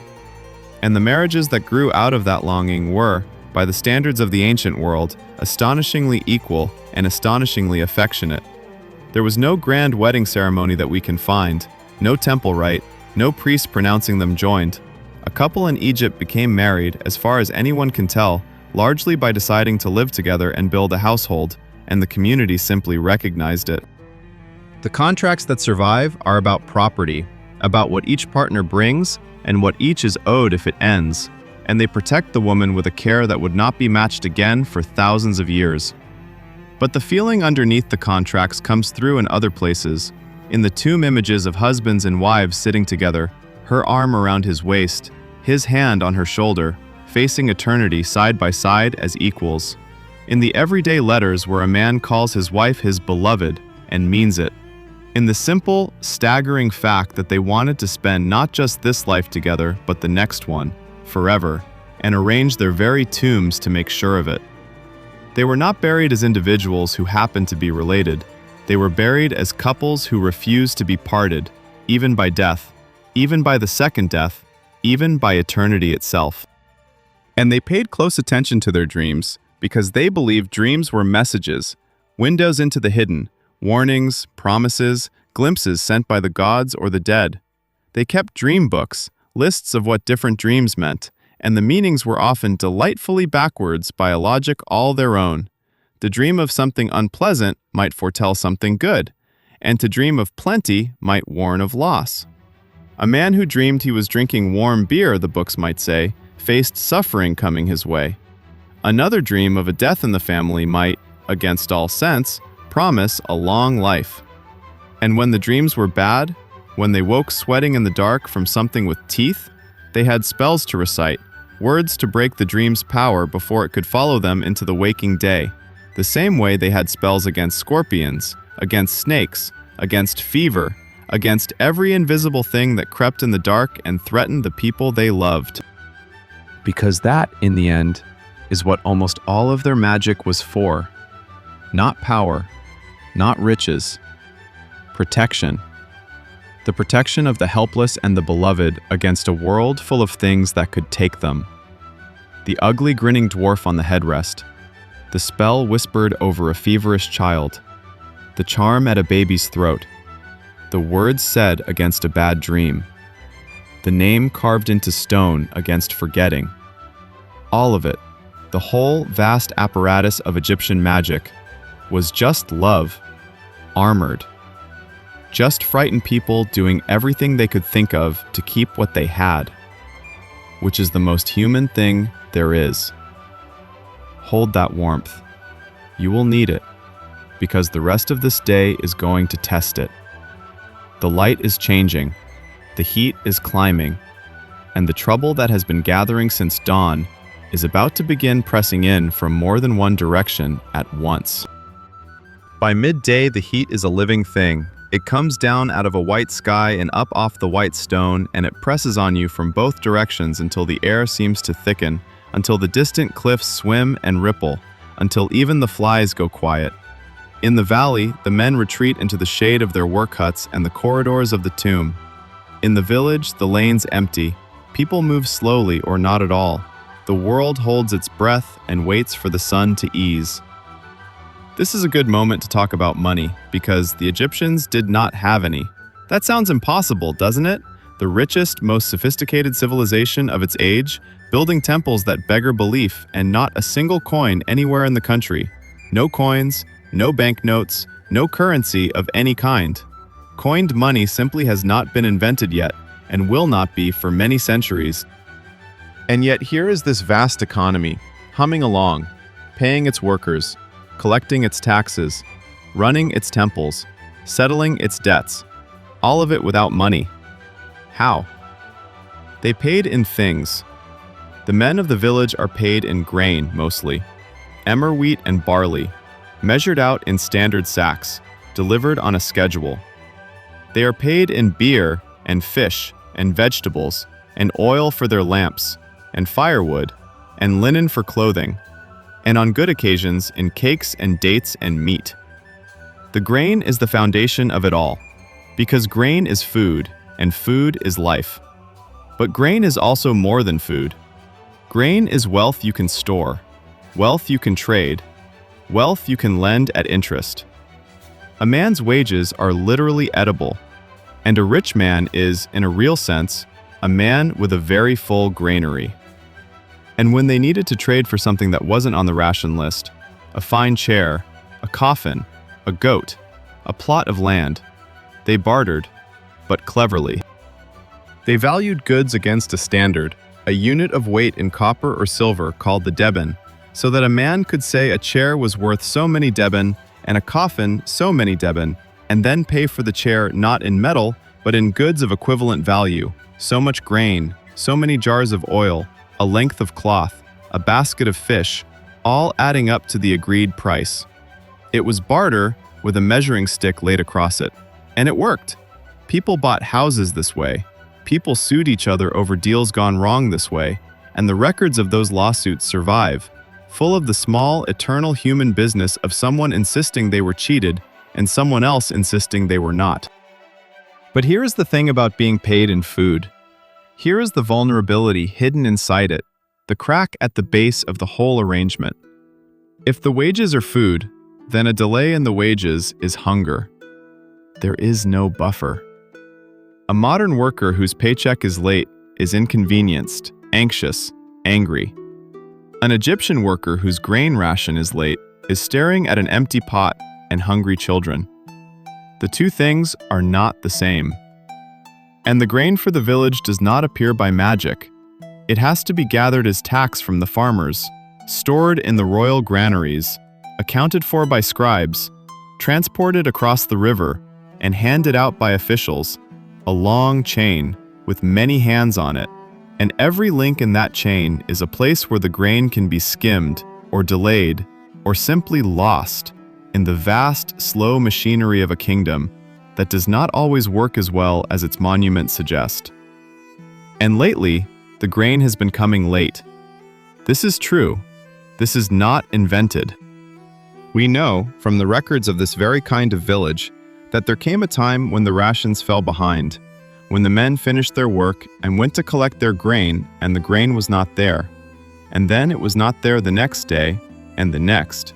And the children grew thin, and the patience of skilled, proud, literate men who knew exactly what they were owed wore down to nothing. And then they did something that, as far as we know, no group of workers had ever done before in the recorded history of the human race. They stopped working. They walked off the job. They marched down out of the hills past the temples of the dead kings, and they sat down, and they refused to move. And they said, and these words survive, written down, 3,000 years old and burning with a heat you can still feel. They said that they were hungry, that they had passed the point of hunger, that they had no clothes, no oil, no fish, no vegetables, that they had nothing, and that they had come not to make trouble, but because hunger and thirst had driven them there, and that the officials had better go and tell the authorities to give them what they were owed. It is the first recorded strike in human history, not in some later age of factories and unions. Here, now, among these people, skilled workers, organized, articulate, withholding their labor and demanding their due from the most powerful state on earth, and getting it, because the alternative was to leave the king's own tomb half-finished, and that was unthinkable. I want you to feel how strange and how moving that is. We are taught to think of the ancient world as a place of passive masses crushed under god-kings. And here, in the middle of all that divine machinery, is a group of working men who looked at an injustice and said, calmly and collectively, "No, we have value. Withhold our bread, and we will withhold our hands." They invented the strike because they understood, 3,000 years before anyone wrote it in a book, the one truth that every worker since has had to rediscover: that the people who build the monuments are not powerless, because the monuments cannot be built without them. Now bring that history down onto this single day, because the rations are late again, and the village, already humming with fear about the missing man, is also simmering with the older, more familiar anger about the grain. And a frightened village is dangerous, but a frightened and hungry village is something else entirely. It is dry tinder waiting for a spark. And a missing man, and a sealed king's tomb, and a whisper that someone has stolen from the dead. That is a spark. Because here is the arithmetic that is starting to form in the village's collective mind, in the heat of midday, in the empty waiting lanes. If a man has stolen gold from a royal tomb, gold beyond imagining, gold that could feed every family here for 100 years, and meanwhile the king's own officials cannot even deliver the grain that hungry men are owed for honest work, then what exactly is the difference between the fief and the state? One steals from a dead king, the other steals from living workers. Both leave the children hungry. Both betray the bargain. No one says this out loud. To say it out loud would be a kind of treason against the entire order of the universe. But it is being thought. You can feel it being thought. And once a thought like that has been thought, it cannot be unthought. It sits there, in the dark behind people's eyes, waiting. This is the thing about a single day in a place like this. It looks, from the outside, like nothing is happening. Men working in a hole, women carrying water, a statue being dressed across the river. The same as yesterday, the same as 1,000 yesterdays. But underneath the sameness, pressures are building. A secret is moving. A hunger is sharpening. A fear is spreading. And somewhere out in the rocks, a man is missing. And the answer to where he has gone is going to release all of it at once. The heat is starting to break now. The shadows are lengthening. The afternoon is coming, and with it, the part of the day when the village turns its attention to the thing it spends its whole life preparing for: death. Let's talk about death. On the edge of the western desert, downwind of everything, there is a place the Egyptians do not like to talk about and cannot do without. They call it, with their gift for unsettling plain language, the place of purification, or the beautiful house. We would call it the embalmer's workshop. It is where the dead are made ready to live forever. You smell it before you see it. Even downwind, even from a distance, there is the heavy sweetness of resins and the sharp, dry bite of natron salt.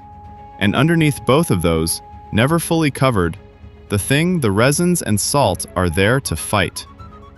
The embalmers work in the open air as much as they can, under reed shelters, because of the smell and because of the heat. And they have done this work for so many generations that it has become a craft as precise and as ritualized as anything the temple priests do. More so, in some ways, because the temple priests only have to keep a god content, while the embalmers have to defeat decay itself. Here is what they do, and I will tell it plainly, because they took it seriously, and so should we. When a body comes to them, they wash it. Then they begin the long, patient, deeply strange work of taking it apart so that it can last. The brain, which they consider useless, they do not know what it is for. They believe a person thinks and feels with the heart. They remove and discard. The internal organs, which would rot fastest, they remove and preserve separately, each in its own jar, each jar topped with the head of a protective spirit, a human, a baboon, a jackal, a falcon, 4 guardians for the 4 soft parts of a person that have to be kept safe. The heart, though, the heart they leave inside. The heart they would never remove, because the heart, they believe, is the seat of the mind and the will and the conscience, the record of everything a person has ever done, and the dead will need it. The dead will need it desperately, at the moment of judgment. And we are coming to that, and it is the most important moment in the whole of Egyptian belief. Then they pack the body in natron, the same salt the priest rinsed his mouth with, and they leave it. For 40 days they leave it, and the salt draws out every last trace of moisture, because moisture is what corruption feeds on, and a thing perfectly dry cannot rot. And when those 40 days are done, what remains is no longer quite a body and not yet quite a relic, a dried, hollow, preserved human form, light as driftwood that will not decay. And then they make it beautiful. They wrap it, finger by finger, limb by limb, in hundreds of yards of linen, layer over layer, and between the layers they tuck amulets and charms, each in its proper place, each with its proper spell.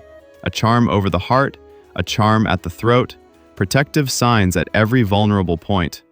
They anoint it with precious oils. They lay a mask over the face so that the spirit will always be able to recognize its own home. And the whole process, from death to burial, takes 70 days. 70 days of patient, skilled, loving, gruesome work to turn a corpse into something that can carry a soul into eternity. 70 days. Think about what that means for the living. When someone you love dies in this world, you do not bury them and grieve and slowly let go over months and years the way we do. You hand them to the embalmers, and then you wait. 70 days, knowing the whole time exactly what is being done to the body of your mother, your husband, your child, the salt, the wrapping, the slow transformation. And only at the end of it, only after more than 2 months of suspended, working grief, do you finally lay them in the ground. The grief here is not a sudden fall. It is a long, deliberate, ritual descent, with the beloved body present the whole way down, being made ready, in plain knowledge, for a journey you believe is absolutely real. Because that is the thing you have to understand, the thing that makes all of this make sense.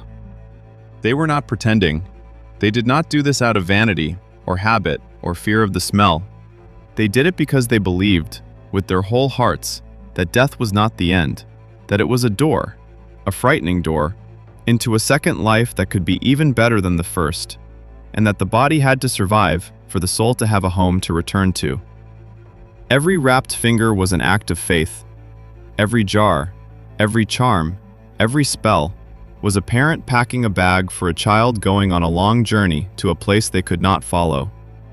Take this. You will need it. Be safe. We will see you again. And the soul they were preparing for was not one simple thing. This is where their thinking becomes extraordinarily subtle, more subtle than most people who came after them. They believed a person was made of several parts, and that death broke them apart, and that the whole point of the rituals was to put them back together on the other side. There was the body itself, which had to be preserved. There was the name, and the name was not a label. The name was a real and necessary part of you, so that to erase a person's name was to murder a piece of their soul. And we will see, before this day ends, exactly how terrible a weapon that could be. There was the shadow, which sounds strange to us but which they took seriously, the dark companion that every living thing casts, and that was somehow part of you. There was the Ka, the life force, the vital double, the part of you that needed to be fed, which is why the dead were brought food and drink forever, real offerings laid at real tombs, because the Ka got hungry the way the living got hungry. There was the Ba, the personality, the part of you that made you you and not someone else, pictured as a bird with a human head, free to fly out of the tomb by day and visit the world of the living and return at night to the body. And if everything went right, if the body survived and the name was spoken and the Ka was fed and the Ba flew free and came home, then all the parts would join into one and become an Ak, a transfigured, glorified, eternal being, a spirit made whole, alive forever among the gods. That is what every wrapped body in the beautiful house is reaching toward. Not survival, transfiguration. The dead were not trying to merely continue. They were trying to be transformed into something greater than they had been in life.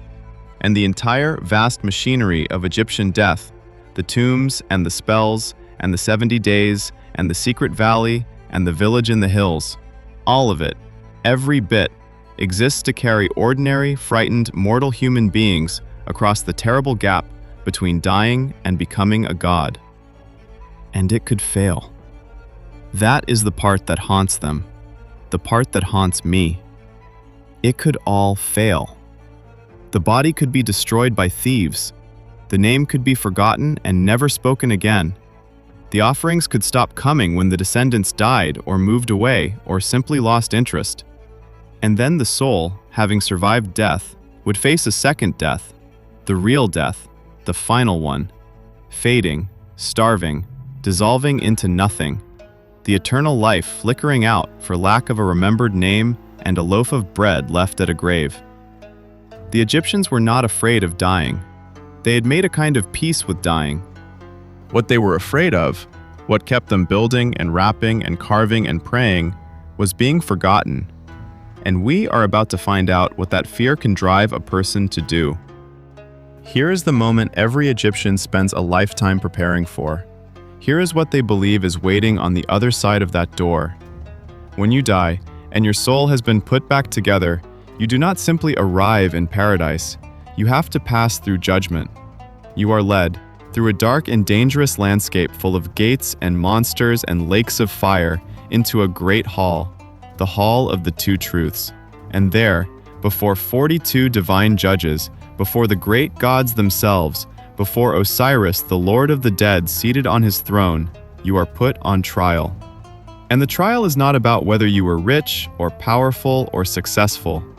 It is about whether you were good. In the center of the hall stands a balance, a great set of scales. And on one side of the scales they place a feather, the feather of Ma'at, the goddess who is truth and justice and the right order of all things, the principle that holds the universe together, the same principle the priest reassures the god about every morning. And on the other side of the scales, they place your heart, the one organ the embalmers left inside you, the heart that carries the record of everything you ever did, every kindness and every cruelty, every honest act and every lie, every time you helped a stranger and every time you turned away. They believed the heart remembered all of it, kept the account, and that at the end it would be weighed against the truth. And you have to speak. You stand before the judges and you make what is called the negative confession, a long list of denials, the things you swear you did not do. I have not stolen. I have not killed. I have not lied. I have not cheated with the scales or shorted the grain measure. I have not taken the milk from the mouths of children. I have not caused anyone to weep. I have not stopped the water from flowing when my neighbor needed it. I have not been deaf to words of truth. 42 declarations, one for each judge, a whole moral code recited as a list of innocence. And as you speak, the scales hold steady or they do not, because the heart cannot lie. The heart knows, the heart was there. And if the heart is heavy, heavy with cruelty, heavy with theft, heavy with all the weeping a person caused that they swore they never caused, then the scale tips, and there is something waiting beneath the scales for exactly this moment. A creature, part crocodile, part lion, part hippopotamus, crouched and watching. The Egyptians called her the devourer of the dead, and if your heart proves heavier than the feather of truth, she eats it. She eats your heart, and with it your name, and your hope, and your eternity, and you are simply gone. Not punished, not tormented, just erased, dropped out of existence entirely. The second death, the final one. There is no hell in Egyptian belief, no eternal torture. There is something they found more terrible. There is annihilation. There is the possibility that you might simply cease, completely, forever, as if you had never been. Now stand back and look at what this means, because it is one of the most remarkable ideas any human culture ever produced. These people believed that the gate to eternal life was not wealth, not power, not the right bloodline, not even the right rituals, although they wanted those too. At the very heart of it, the thing being weighed was your conduct. Were you just? Were you honest? Did you feed the hungry and give water to the thirsty and refrain from making the weak weep? A pharaoh and a field worker faced the same scale and the same feather. The heart of a god king could tip exactly as easily as the heart of a man who ground grain for a living. In the hall of the two truths, for one weightless moment, everyone was equal, and the only thing that mattered was the quality of the life you had actually lived. They cheated, of course. Of course they cheated. They were human. They knew the heart might betray them, knew that no real life is light enough, that everyone has caused someone to weep. And so they hedged. They wrote spells. The most important spell of all was placed right over the heart, carved into a stone scarab and wrapped against the body. And that spell was not a prayer to be made worthy. It was an instruction to the heart itself. It commanded the heart not to testify against its owner. Do not stand as a witness against me, the spell said. Do not betray me before the judges. Do not tip the scale. They were so afraid of their own remembered deeds that they tucked a magic command against the very organ that held the truth. Please do not tell them what I did. And I find that unbearably human. The whole towering edifice of Egyptian morality, the feather and the scale and the 42 judges, and then, at the last moment, a frightened person whispering to their own heart, "Please, lie for me." Because they knew that to live a life is to accumulate weight. They knew that no one's heart is truly as light as a feather. And they reached for magic to cover the gap between who they were supposed to be and who they had actually been. Which is, when you think about it, exactly what we all do, in our own ways, every day. Now bring that scale back across the river. Bring it into the village. Because somewhere out in the rocks tonight, the man named Noct is going to face something. We do not yet know what.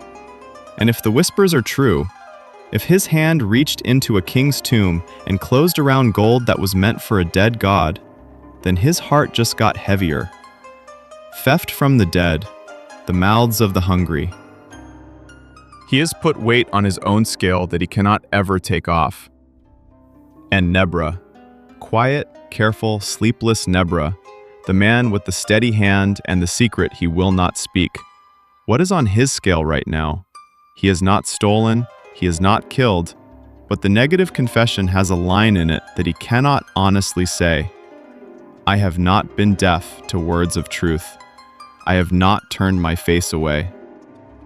Because Nebra turned his face away in that tomb, Nebra saw and looked aside and let the door be sealed and said nothing, and is saying nothing still.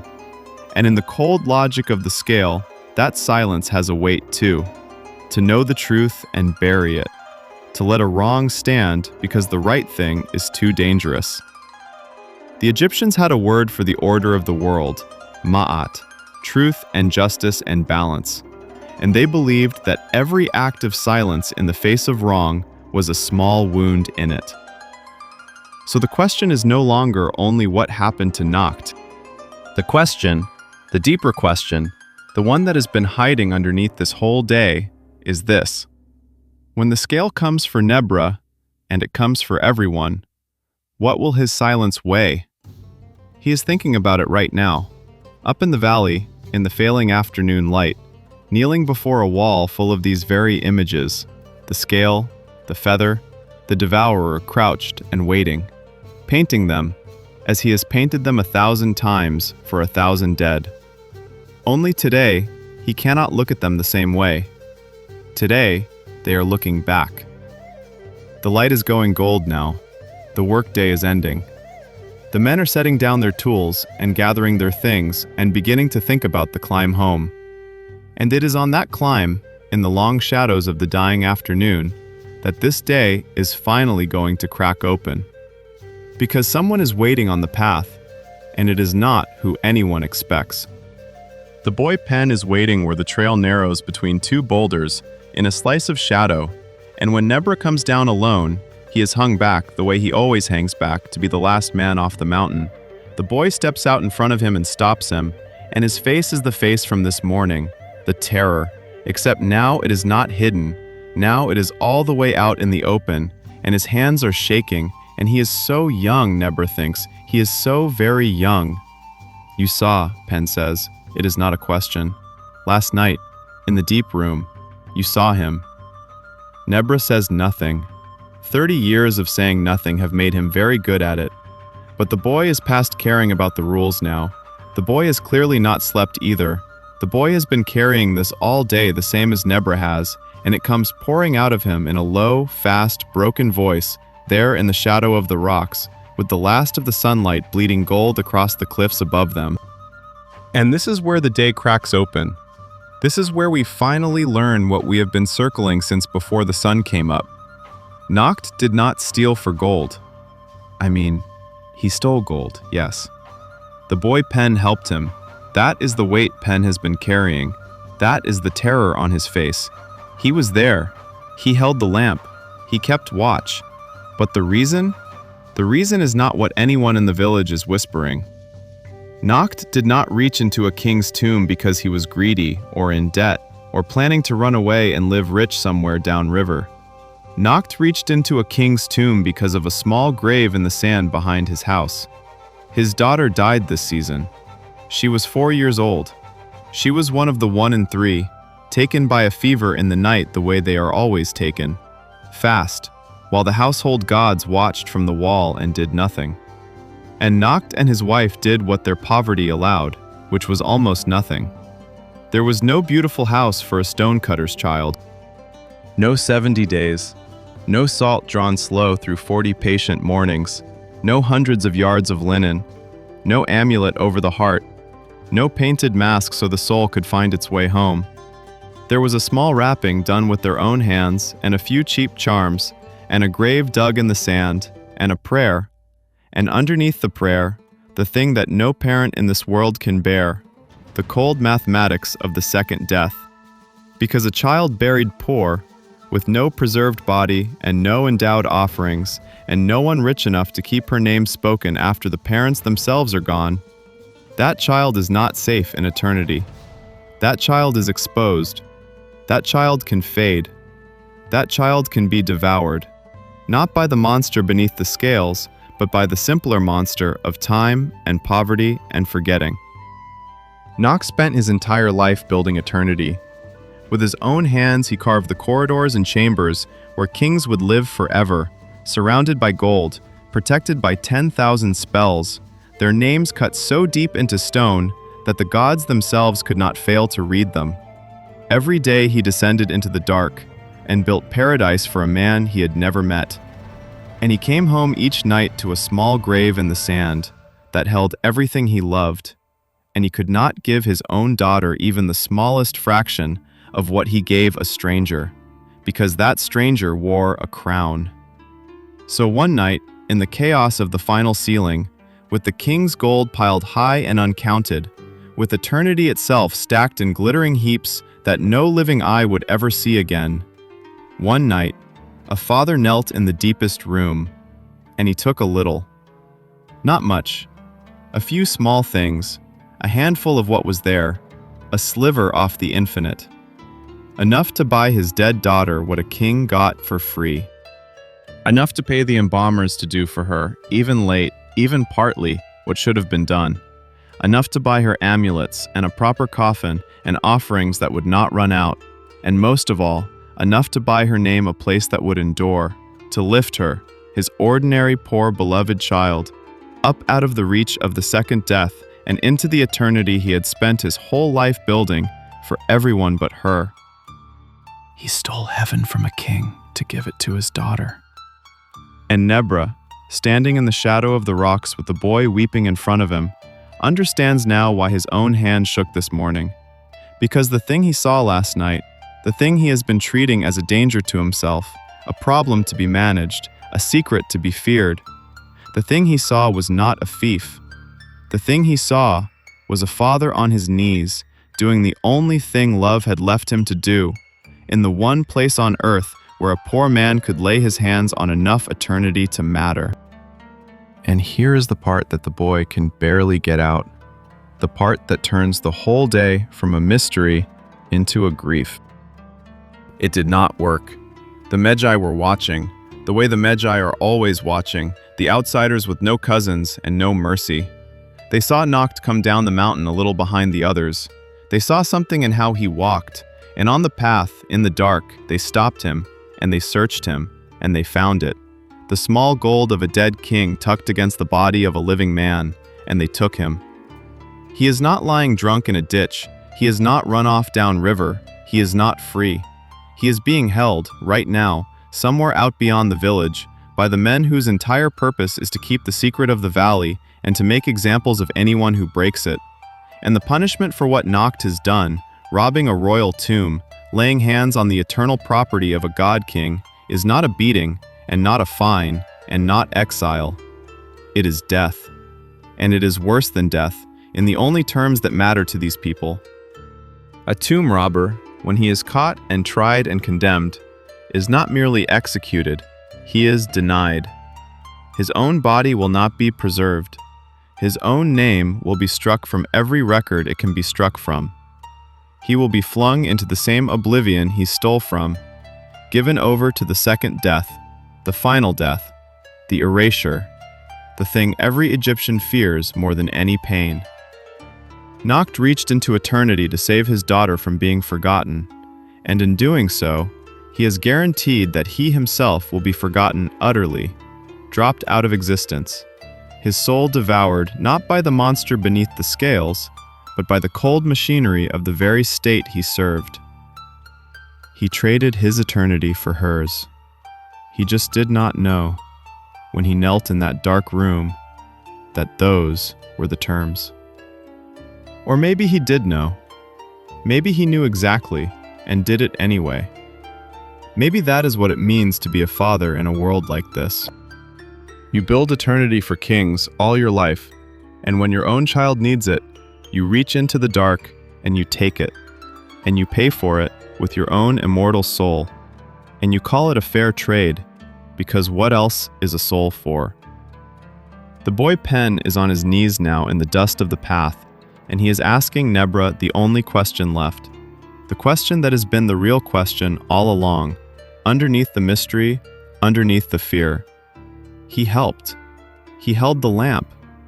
If it comes out, if there is a trial, if the god is consulted, if the names are read, then Pen burns too, and Pen has a wife and a child coming, and Pen is 19 years old. You saw, the boy says again. You're the only one who saw, so it's yours now. Whatever you decide, it's yours. And there it is. The whole weight of the day, the whole weight of Ma'at and the scale and the feather and the 42 judges, set down in the dust at the feet of a tired draftsman with a steady hand, by a weeping boy, in the last gold light of the afternoon. What is Nebra going to do? Nebra does not answer right away. He looks past the boy, down the slope, to where the village is beginning to glow with cooking fires in the gathering dusk.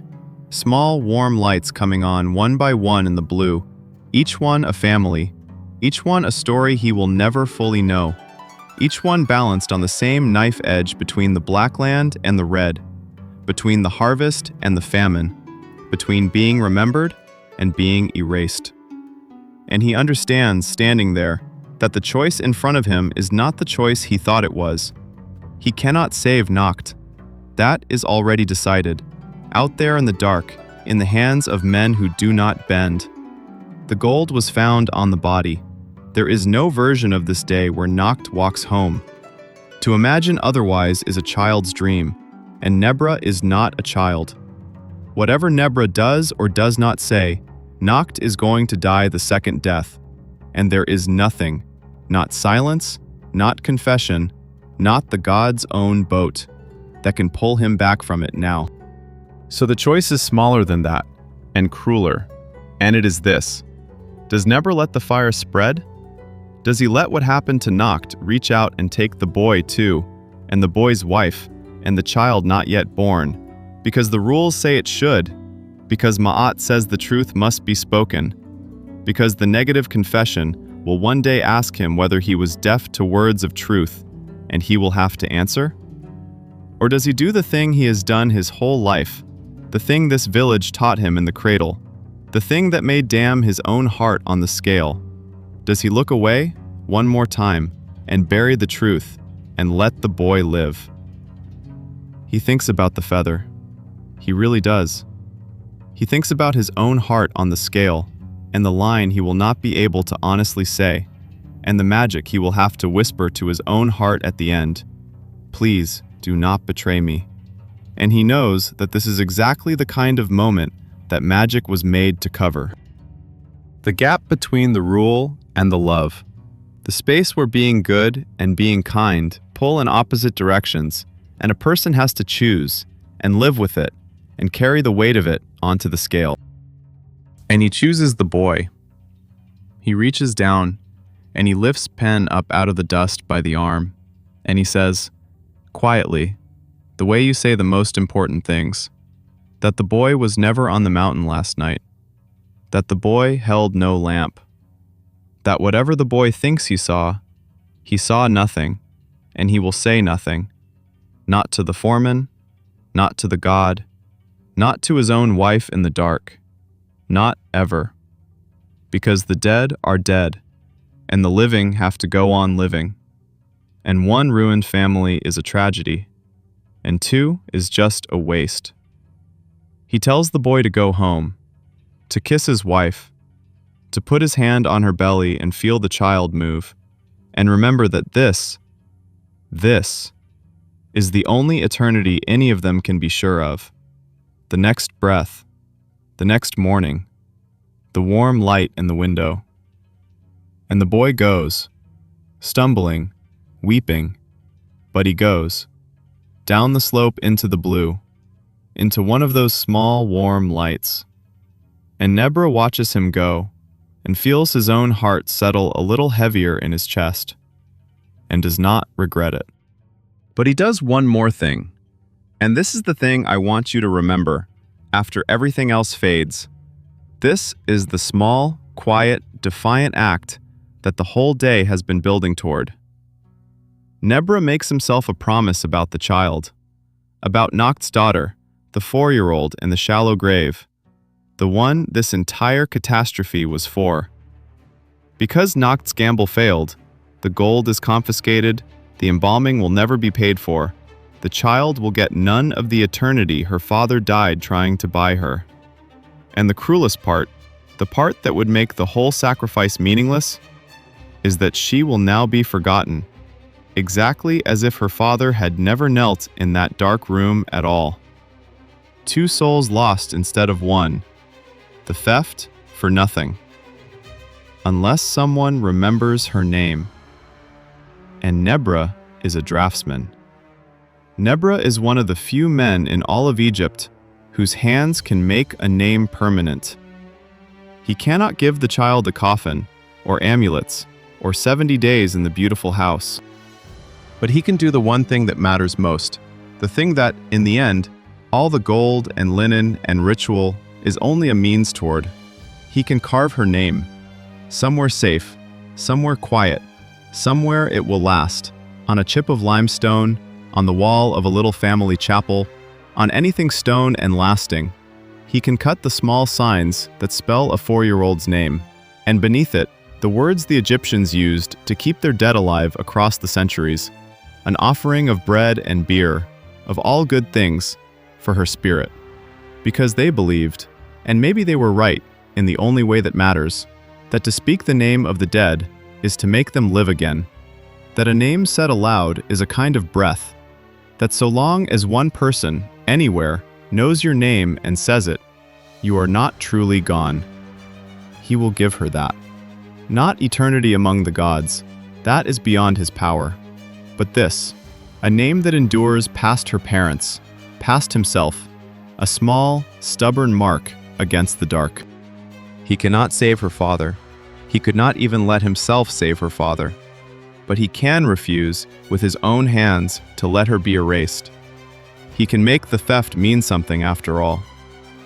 And so the most important act of this entire day, more important than the sealing of a king, more important than the dressing of a god, more important than all the gold in the great place, is going to be a tired man carving a poor child's name into a stone where someone, someday, might read it. That is the secret these people knew, the one buried under all the spells and rituals and terror. Eternity is not bought with gold. Eternity is a name, remembered. It is the smallest, cheapest, most fragile thing in the world, and it is the only thing that lasts. Nebra stands alone on the darkening path for a long moment. Then he too goes down toward the warm lights of home, carrying his secret and his choice and his promise, down off the mountain and into the night. And the village, not yet knowing all of this, is gathering for the evening. The dusk in Egypt does not last. The sun does not linger here the way it does in colder lands.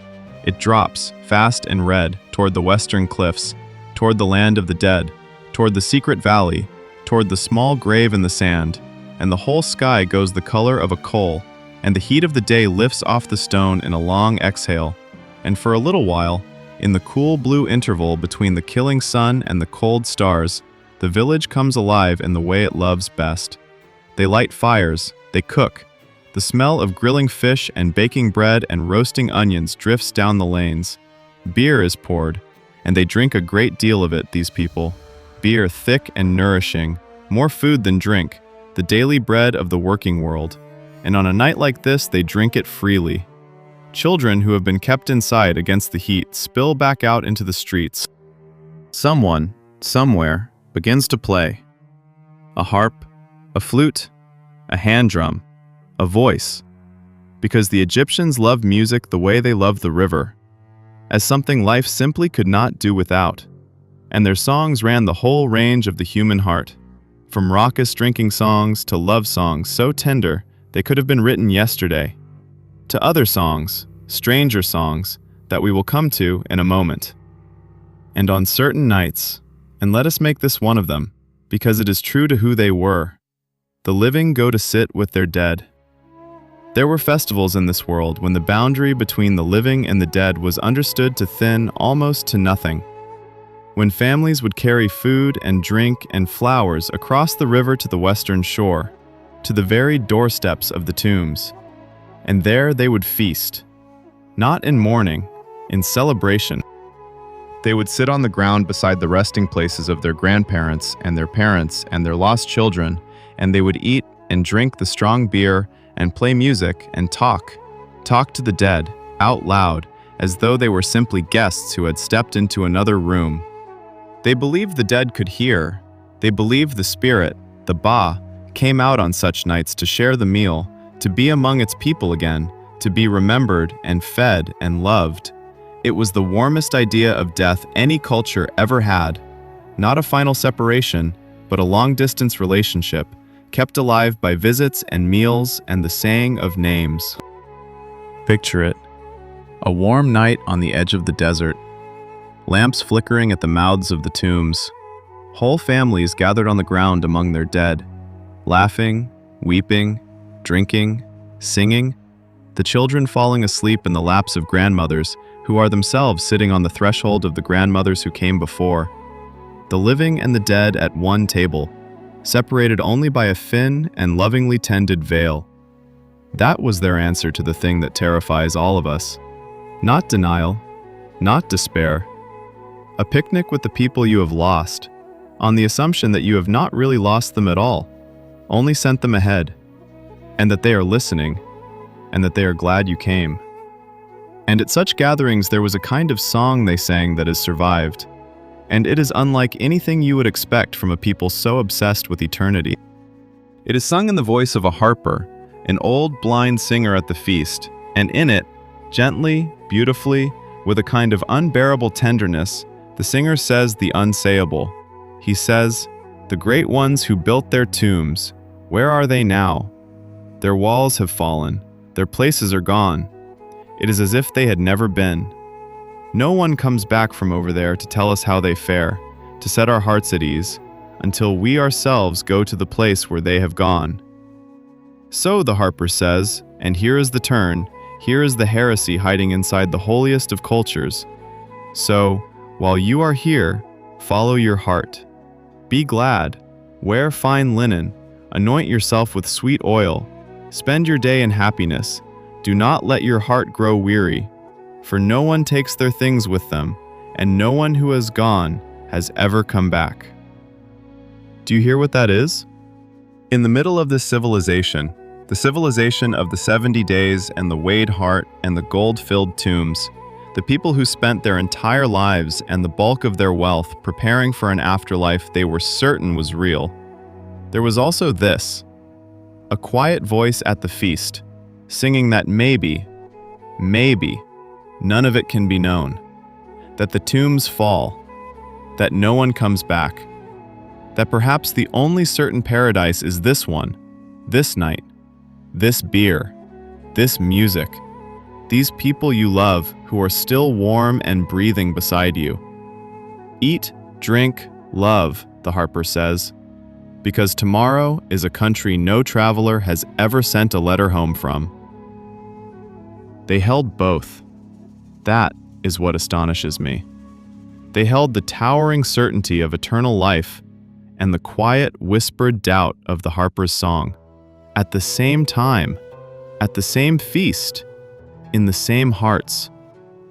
They were not simple. They were not the cartoon of grim, death-obsessed Egyptians we sometimes imagine.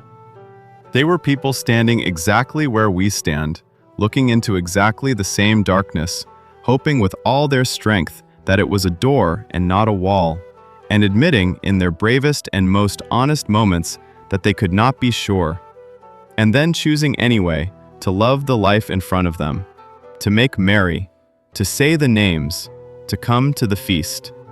So on this night, this particular night, the night this whole long day has been carrying us toward, the village feasts, and in one small house, the feast is also awake, though the family at its center does not yet fully understand why. The news reaches Knock's wife in pieces, the way the worst news always does. a look on a neighbor's face, a silence where a greeting should be. The Magi do not announce these things, they let them seep, the same way the secret seeped this morning, until the not saying becomes its own confirmation. By the time the fires are lit, she knows. She does not have the details. She does not know about the deep room, or the gold, or precisely what is being decided out there in the dark, but she knows the shape of it, the way Tamaret knew the shape of her own husband's fear at dawn. Her man went up to seal a king, and he is not coming home, and the reason is buried somewhere near the small grave behind the house, and she is alone now with a dead daughter, and a husband being swallowed, and a silence pressing in from every shared wall in the village. She does not wail. That is the thing that breaks you, if you let it. She does not collapse. She has buried a child already this season. She has learned what grief costs, and how to spend it slowly. She sits in the doorway of her house, in the warm dark, with the fires of other people's feasts glowing down the lane, and she is very, very still. And the women of the village, Tamaret among them, come to her, one by one, and sit with her, and say nothing, because there is nothing to say, and put bread in her hands she will not eat, and stay. That is what they have.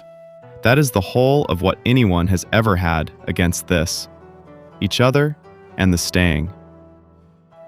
And Nebra, home now, washed of the day's dust, watches his wife go down the lane to sit with the grieving woman, and he carries his secret deeper into himself, and he says nothing to anyone, because there is nothing he can safely say, and because the kindest thing he can do for that woman now is exactly the silence that may damn him on the scale. He cannot tell her that her husband was not a common thief. He cannot tell her that he died a father and not a criminal. He cannot tell her about the boy he protected or the promise he made. He can only carry it, so he carries it.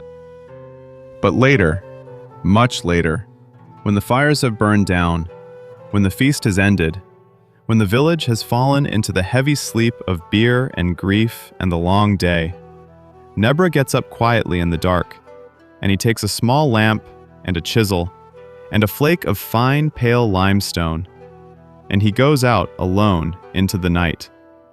And he is followed, because there is a boy who could not sleep either.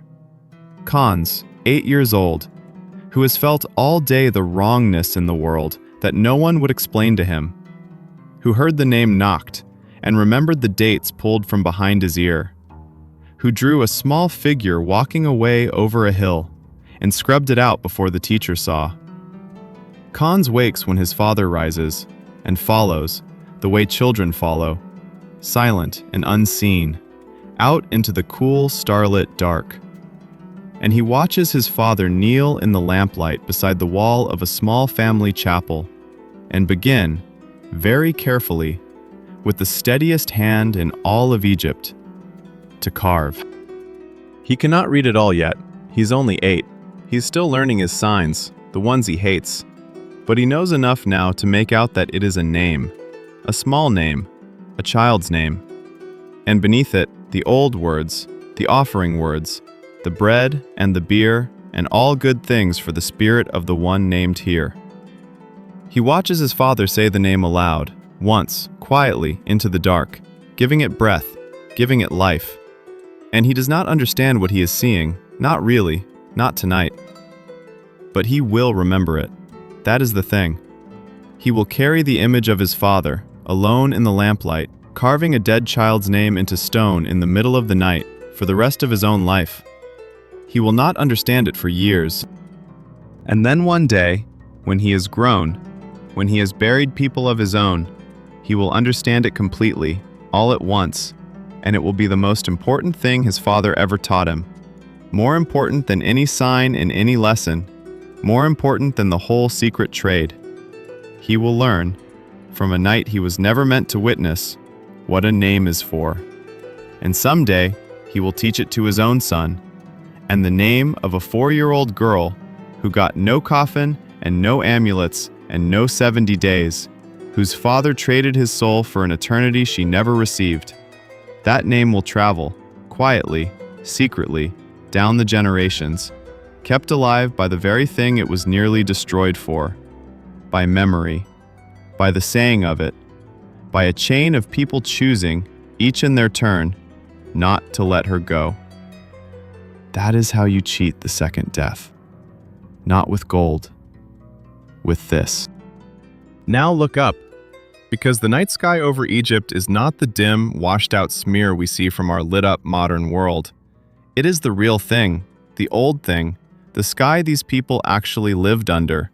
A black so deep and so clean that the stars do not twinkle so much as blaze, thousands upon thousands of them, the great river of the Milky Way pouring across the whole dome of the heavens, so bright it casts a faint shadow, so present it feels less like something far away and more like a ceiling you could reach up and touch.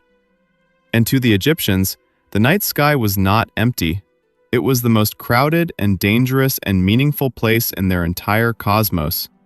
Because remember what they believed happens when the sun goes down. The god does not rest. The god goes to war. When Ra, the sun, sinks behind the western cliffs, behind the village, behind the valley of the dead, he does not simply switch off. He boards his boat, and he sails down into the underworld, into the Duat, the vast hidden country that runs beneath the world and behind the stars, and he begins a journey through 12 regions of darkness, one for each hour of the night. And it is a terrible journey. Each hour has its own gates, its own guardians, its own demons that must be named and pacified and gotten past. The dead are down there too. The blessed dead who rise to greet the passing sun god and are warmed by his light for one precious hour before he moves on and the darkness closes over them again. The whole drama of death and survival is replayed every single night beneath the feet of the sleeping living in the dark country under the ground. And in the deepest hour, the most dangerous hour, the god meets his enemy. His name is Apophis, and he is a serpent, a monstrous coiling serpent of pure chaos, vast beyond reckoning, and he wants one thing: to swallow the sun, to stop the boat, to end the journey, to keep the morning from ever coming. Every night he rises up out of the dark waters of the underworld and attacks, and every night the god and his defenders fight him. They cut him, they bind him, they burn him, they drive their spears into his endless coils, and every night they win, and the boat sails on, and the serpent is defeated. But not destroyed, never destroyed. That is the part that matters. Apophis cannot be killed, not finally, not ever. He is cut to pieces every night, and every night he heals and rises again, because he is chaos itself, and chaos does not die, it only waits. The victory is never permanent. The war is never over. Every single night, the universe has to be saved all over again, from scratch, against an enemy who comes back as strong as ever, no matter how many times he is beaten. And so the dawn we started this whole day with, that flood of fire over the eastern cliffs, that verdict of light, that quiet collective exhale of a waking civilization, now you understand what it really was. It was the proof that the boat got through, that the serpent was beaten one more time, that in the long war in the dark beneath the world, order won again, narrowly, the way it always wins, the way it has to win, or everything ends. Every Egyptian sunrise is a survivor's sunrise. We made it. The light came back. The serpent did not win, not last night. I think that is one of the truest things any people ever believed, even though they believed it in the form of a story about a snake. They understood, deep in their bones, that order is not the natural state of things. That chaos is not an intruder into an orderly world. Chaos is the default, the ground state, the thing that is always there, always pressing, always rising up to swallow the light. And that order, justice, truth, civilization, the river coming home, the grain arriving on time, the name remembered, the child not forgotten. Order is the thing that has to be fought for, every night, forever, by someone, against an enemy who never stays dead. They built an entire religion around the radical idea that goodness is not safe, that it has to be defended, actively, endlessly, or it loses. that every morning is a victory that has to be won again before nightfall. And they were right. Look at their own story. Look at where this is all going. Because here is the thing none of them on this night can see.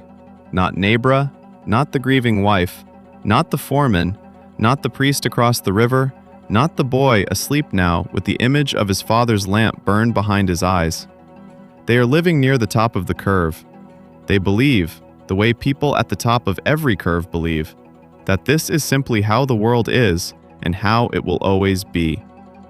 The kings, the temples, the village, the valley, the secret, the gold, the gods, eternal, fixed, the permanent order of things, going on forever the way the sun goes on rising. It is not going to go on forever. It is already ending.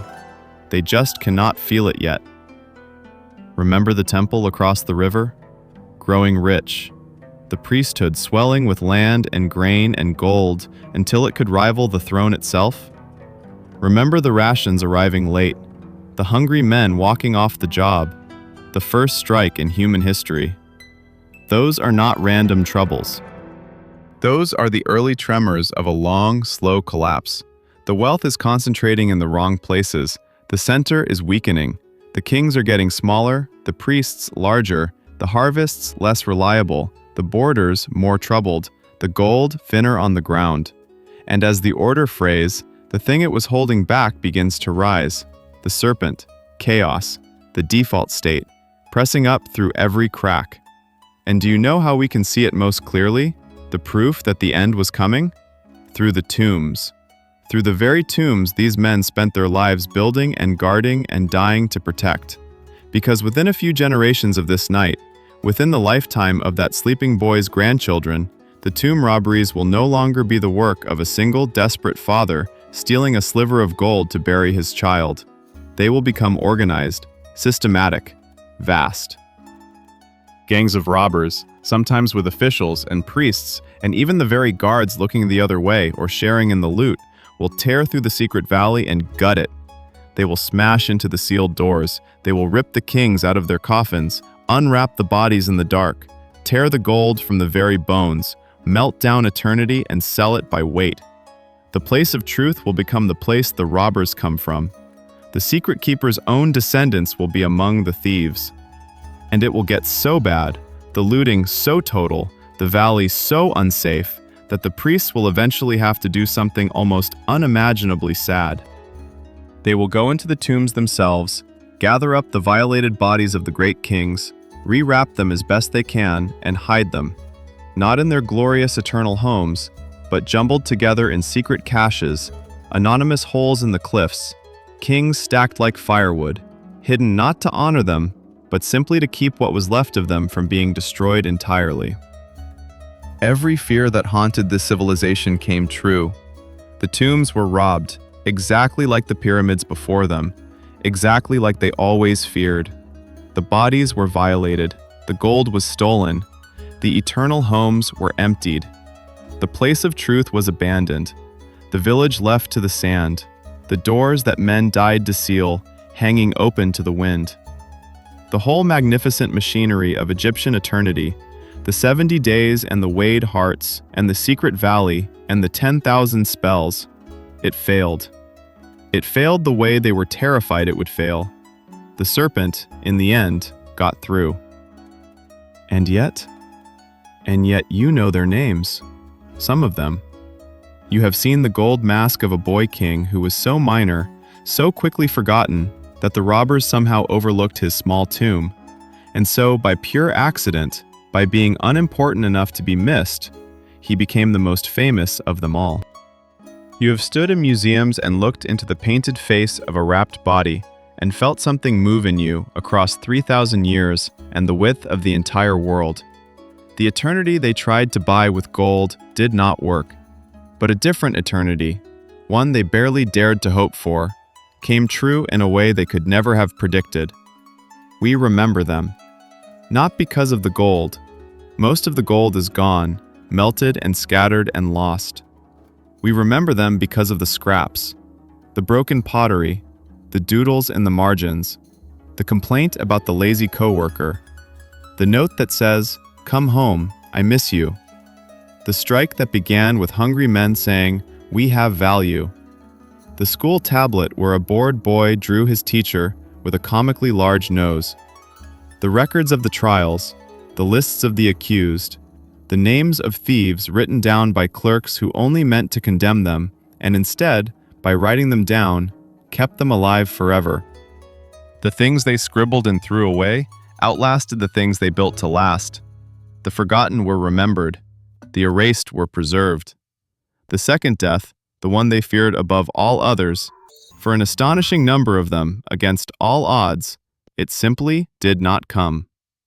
Including maybe, who knows, a 4-year-old girl whose name a tired draftsman carved into a pale stone in the middle of the night, against the dark, because her father loved her enough to lose his soul, and a stranger loved truth enough to defy it. We may never read that particular name, it may be lost, but it may not be. Somewhere in the sand, in the silence, on a flake of limestone in a forgotten chapel, it may still be waiting, the way her father waited, the way they all waited, for one more set of eyes to fall on it, and one more voice to speak it, and bring her, for an instant, back into the light. That is the wager every one of them made, whether they knew it or not. Not that they would live forever, but that they would be remembered. And tonight, 3,000 years later, in the saying of all this, they are. It is the deep middle of the night now. The fires are ash. The feast is long over. The village has gone quiet, the way only a place with no engines and no electricity can go quiet. A silence so complete that you can hear the desert itself, the faint settling of cooling stone, the wind moving over the dunes, a dog somewhere far off, and underneath it all, the enormous pressing silence of the empty land stretching away in every direction under the blaze of the stars. And in that silence, the Egyptians read the sky the way we read a clock, and a calendar, and a map all at once, because to them, it was all three. Look at the stars that wheel around the fixed point in the northern sky, the ones that never set, that circle and circle but never dip below the horizon, that never die and rise again the way the others do, the way the sun does. The Egyptians watched those stars, the ones that never went down into the underworld, and they had a name for them that tells you everything about how their minds worked. They called them the imperishable ones, the undying, and they believed that this was where the souls of the greatest dead went, the kings, the blessed, the transfigured ox. Up there, into the company of the stars that never set, fixed in the northern sky, turning forever around the still point, never sinking, never dying, never devoured. To become a star that does not set, that was one of their oldest and most beautiful dreams of eternity. Not a paradise of fields and feasting, but this, to be hung in the sky as a light that the darkness can never put out, watched by your descendants for as long as there are descendants to watch. And the boy Khans, if he were awake, if he climbed to the roof of his narrow house and looked up, would see them turning, the imperishable ones, wheeling slow and silent around the pole, exactly as his father had seen them, and his father's father, and every generation back into the dark before memory. The same stars, the exact same stars we see, when we are lucky enough to get far enough from our own lights to see them at all. There is something almost unbearable in that, when you let yourself feel it. The people in this story are gone. The kings are gone, the village is gone, the gold is gone, the gods themselves are gone. No one has dressed that statue or fed it in 2,000 years. But the stars they watched are the stars we watch. The sky has not changed. We are standing under the same ceiling they stood under, looking up at the same imperishable ones. And for as long as we do, some thread between us and them is not quite broken. And there was one star they watched above all others.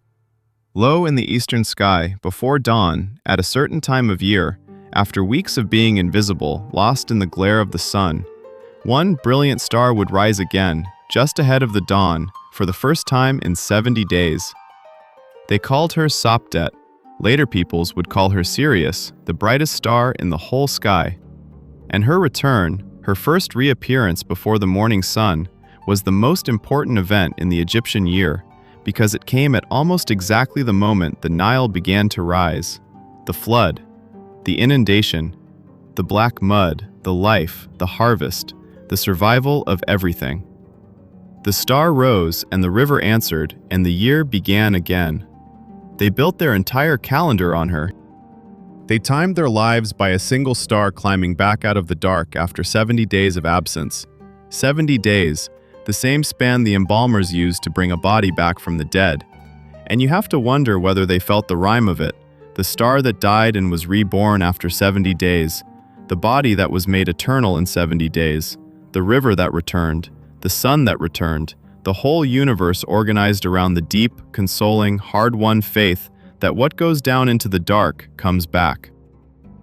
That was the shape of their world, not a line, running from a beginning to an end, a circle, a wheel, the sun dying every evening and reborn every morning, the star vanishing for 70 days and rising again, the river falling and returning, the seasons turning. They had 3, not 4, the flood, the growing, the harvest, around and around, year after year, forever. Birth, death, rebirth, down into the dark and back into the light. They did not believe, the way we so often do, that time was an arrow flying towards some final destination. They believed time was a wheel, and that the whole point of life, and death, and ritual, and eternity, was to keep the wheel turning, to make sure that what went down came back up, that the sun rose, that the river returned, that the dead lived again, that the name was spoken, that the morning came. And maybe that is why a single day means so much to them, and to us, trying to live one with them. Because in a world shaped like a wheel, every day contains the whole of it. Every single day is a small life, born at dawn, dying at dusk, carried through the dark, reborn at the next sunrise. Every day is the sun's whole journey in miniature, the death and the underworld, and the war with the serpent, and the triumphant return. The day we have just lived through, this one day in the village in the hills, the grinding of the grain in the dark, the rising of the light, the work in the deep places, the heat, the secret, the grief, the choice, the carving of the name, the feast with the dead, the stars. It was not just a day. It was everything they believed, played out once, the way it is played out every day, the way it has been played out every day since the first morning, and will be every day until the last. One day in ancient Egypt is, in the end, the same as all of them. And that was the comfort. That was the terror too.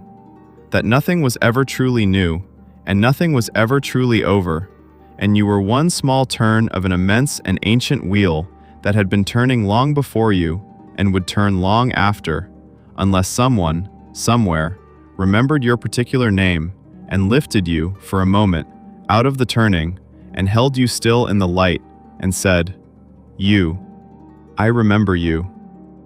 You were here." Let me bring you back down, one last time, to the people. Because the cosmos is vast, and the wheel is enormous, and the stars do not care. And that is exactly why what these small people did mattered so much. In one house, a grieving woman has finally fallen asleep, with other women still sitting beside her in the dark, keeping watch. The way they will keep watch for as many nights as it takes, because that is what they have, and it is enough, and it is everything. Out in the dark beyond the village, a man named Noct is living the last hours of a story whose ending we already know. A father who reached into eternity for his daughter, and will pay for it with his own, and who, if there is any mercy at all in the universe these people imagined, is thinking right now not of his own fate but of her, of a small face, of the dates he used to pull from behind a child's ear, of the simple, unbearable fact that he loved someone enough to do the unforgivable thing, and would do it again.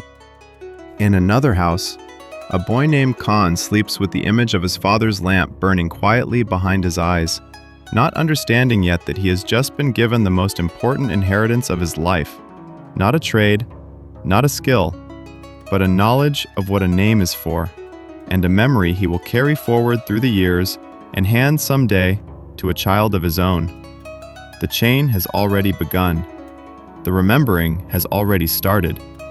It will outlast the gold.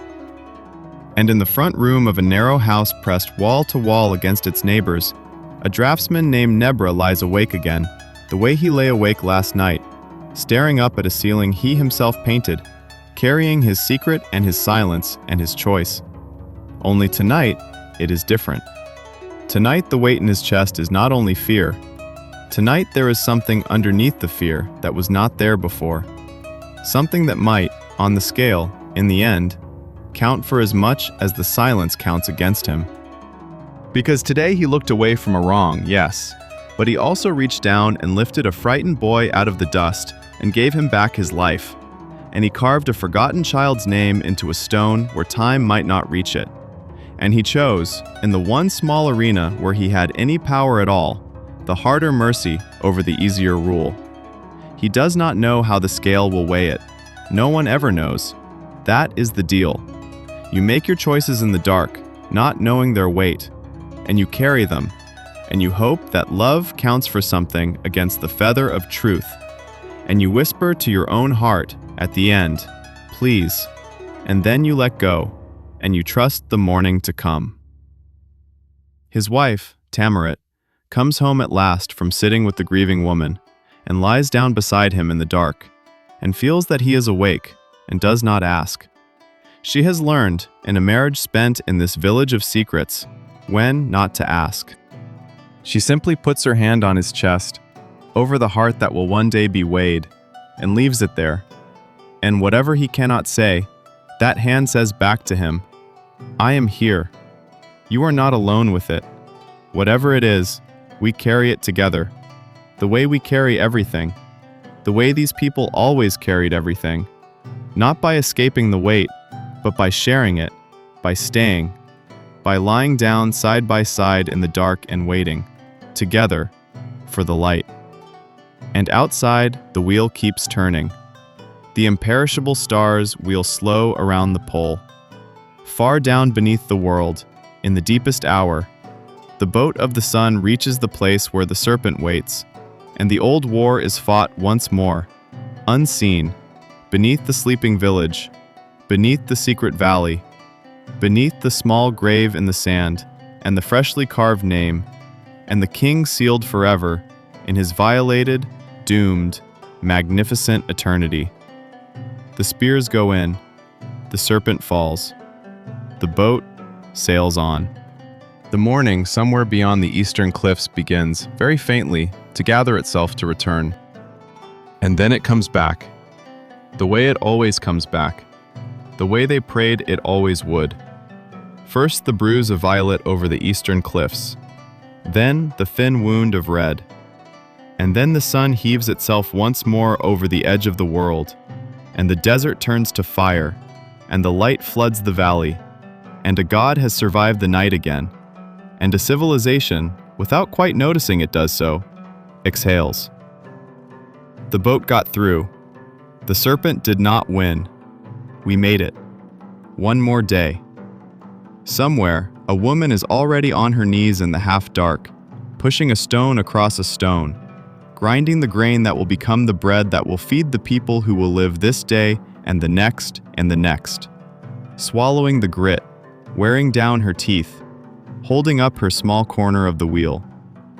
The smell of baking begins to fill a narrow house. Children stir. A foreman, somewhere, begins, without thinking about it, to count. And up in the hills, in the most secret and sacred place in the kingdom, the work goes on, because there is always another king who will need a house for eternity, always another door to be sealed, always another set of hands descending into the dark to build a paradise that no living eye will ever see. The day we lived is over, and it changed nothing, and it changed everything. The wheel turned once, a man was lost, and a child was remembered, and a boy was given a secret he would carry for 50 years, and a woman put her hand over a heart in the dark, and the sun came back. That is all. That is everything.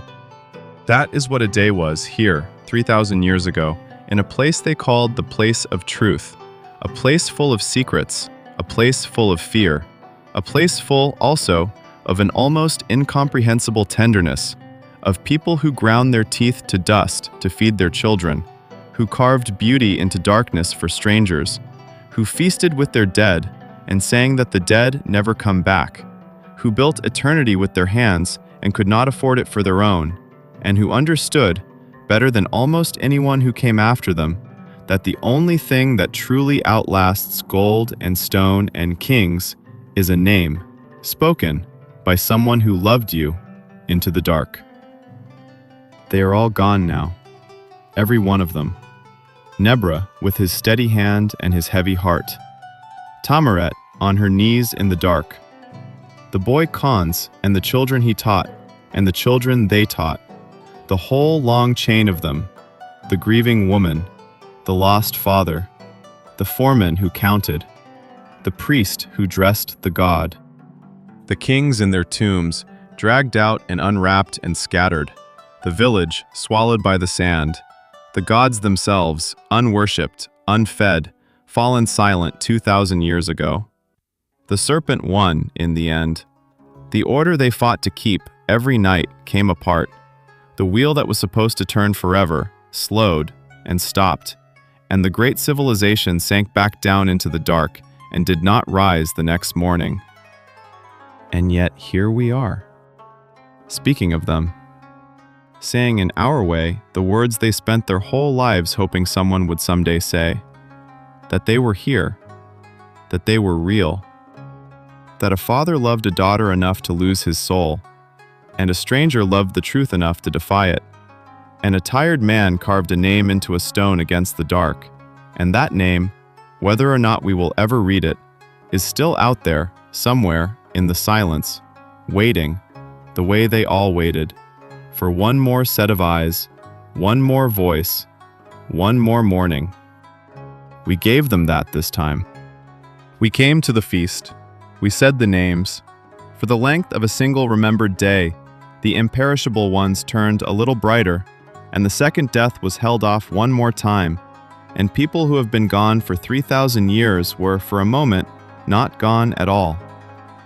The sun is fully up now. The story is told. The grindstone turns, the bread bakes, the door is sealed, the wheel goes on.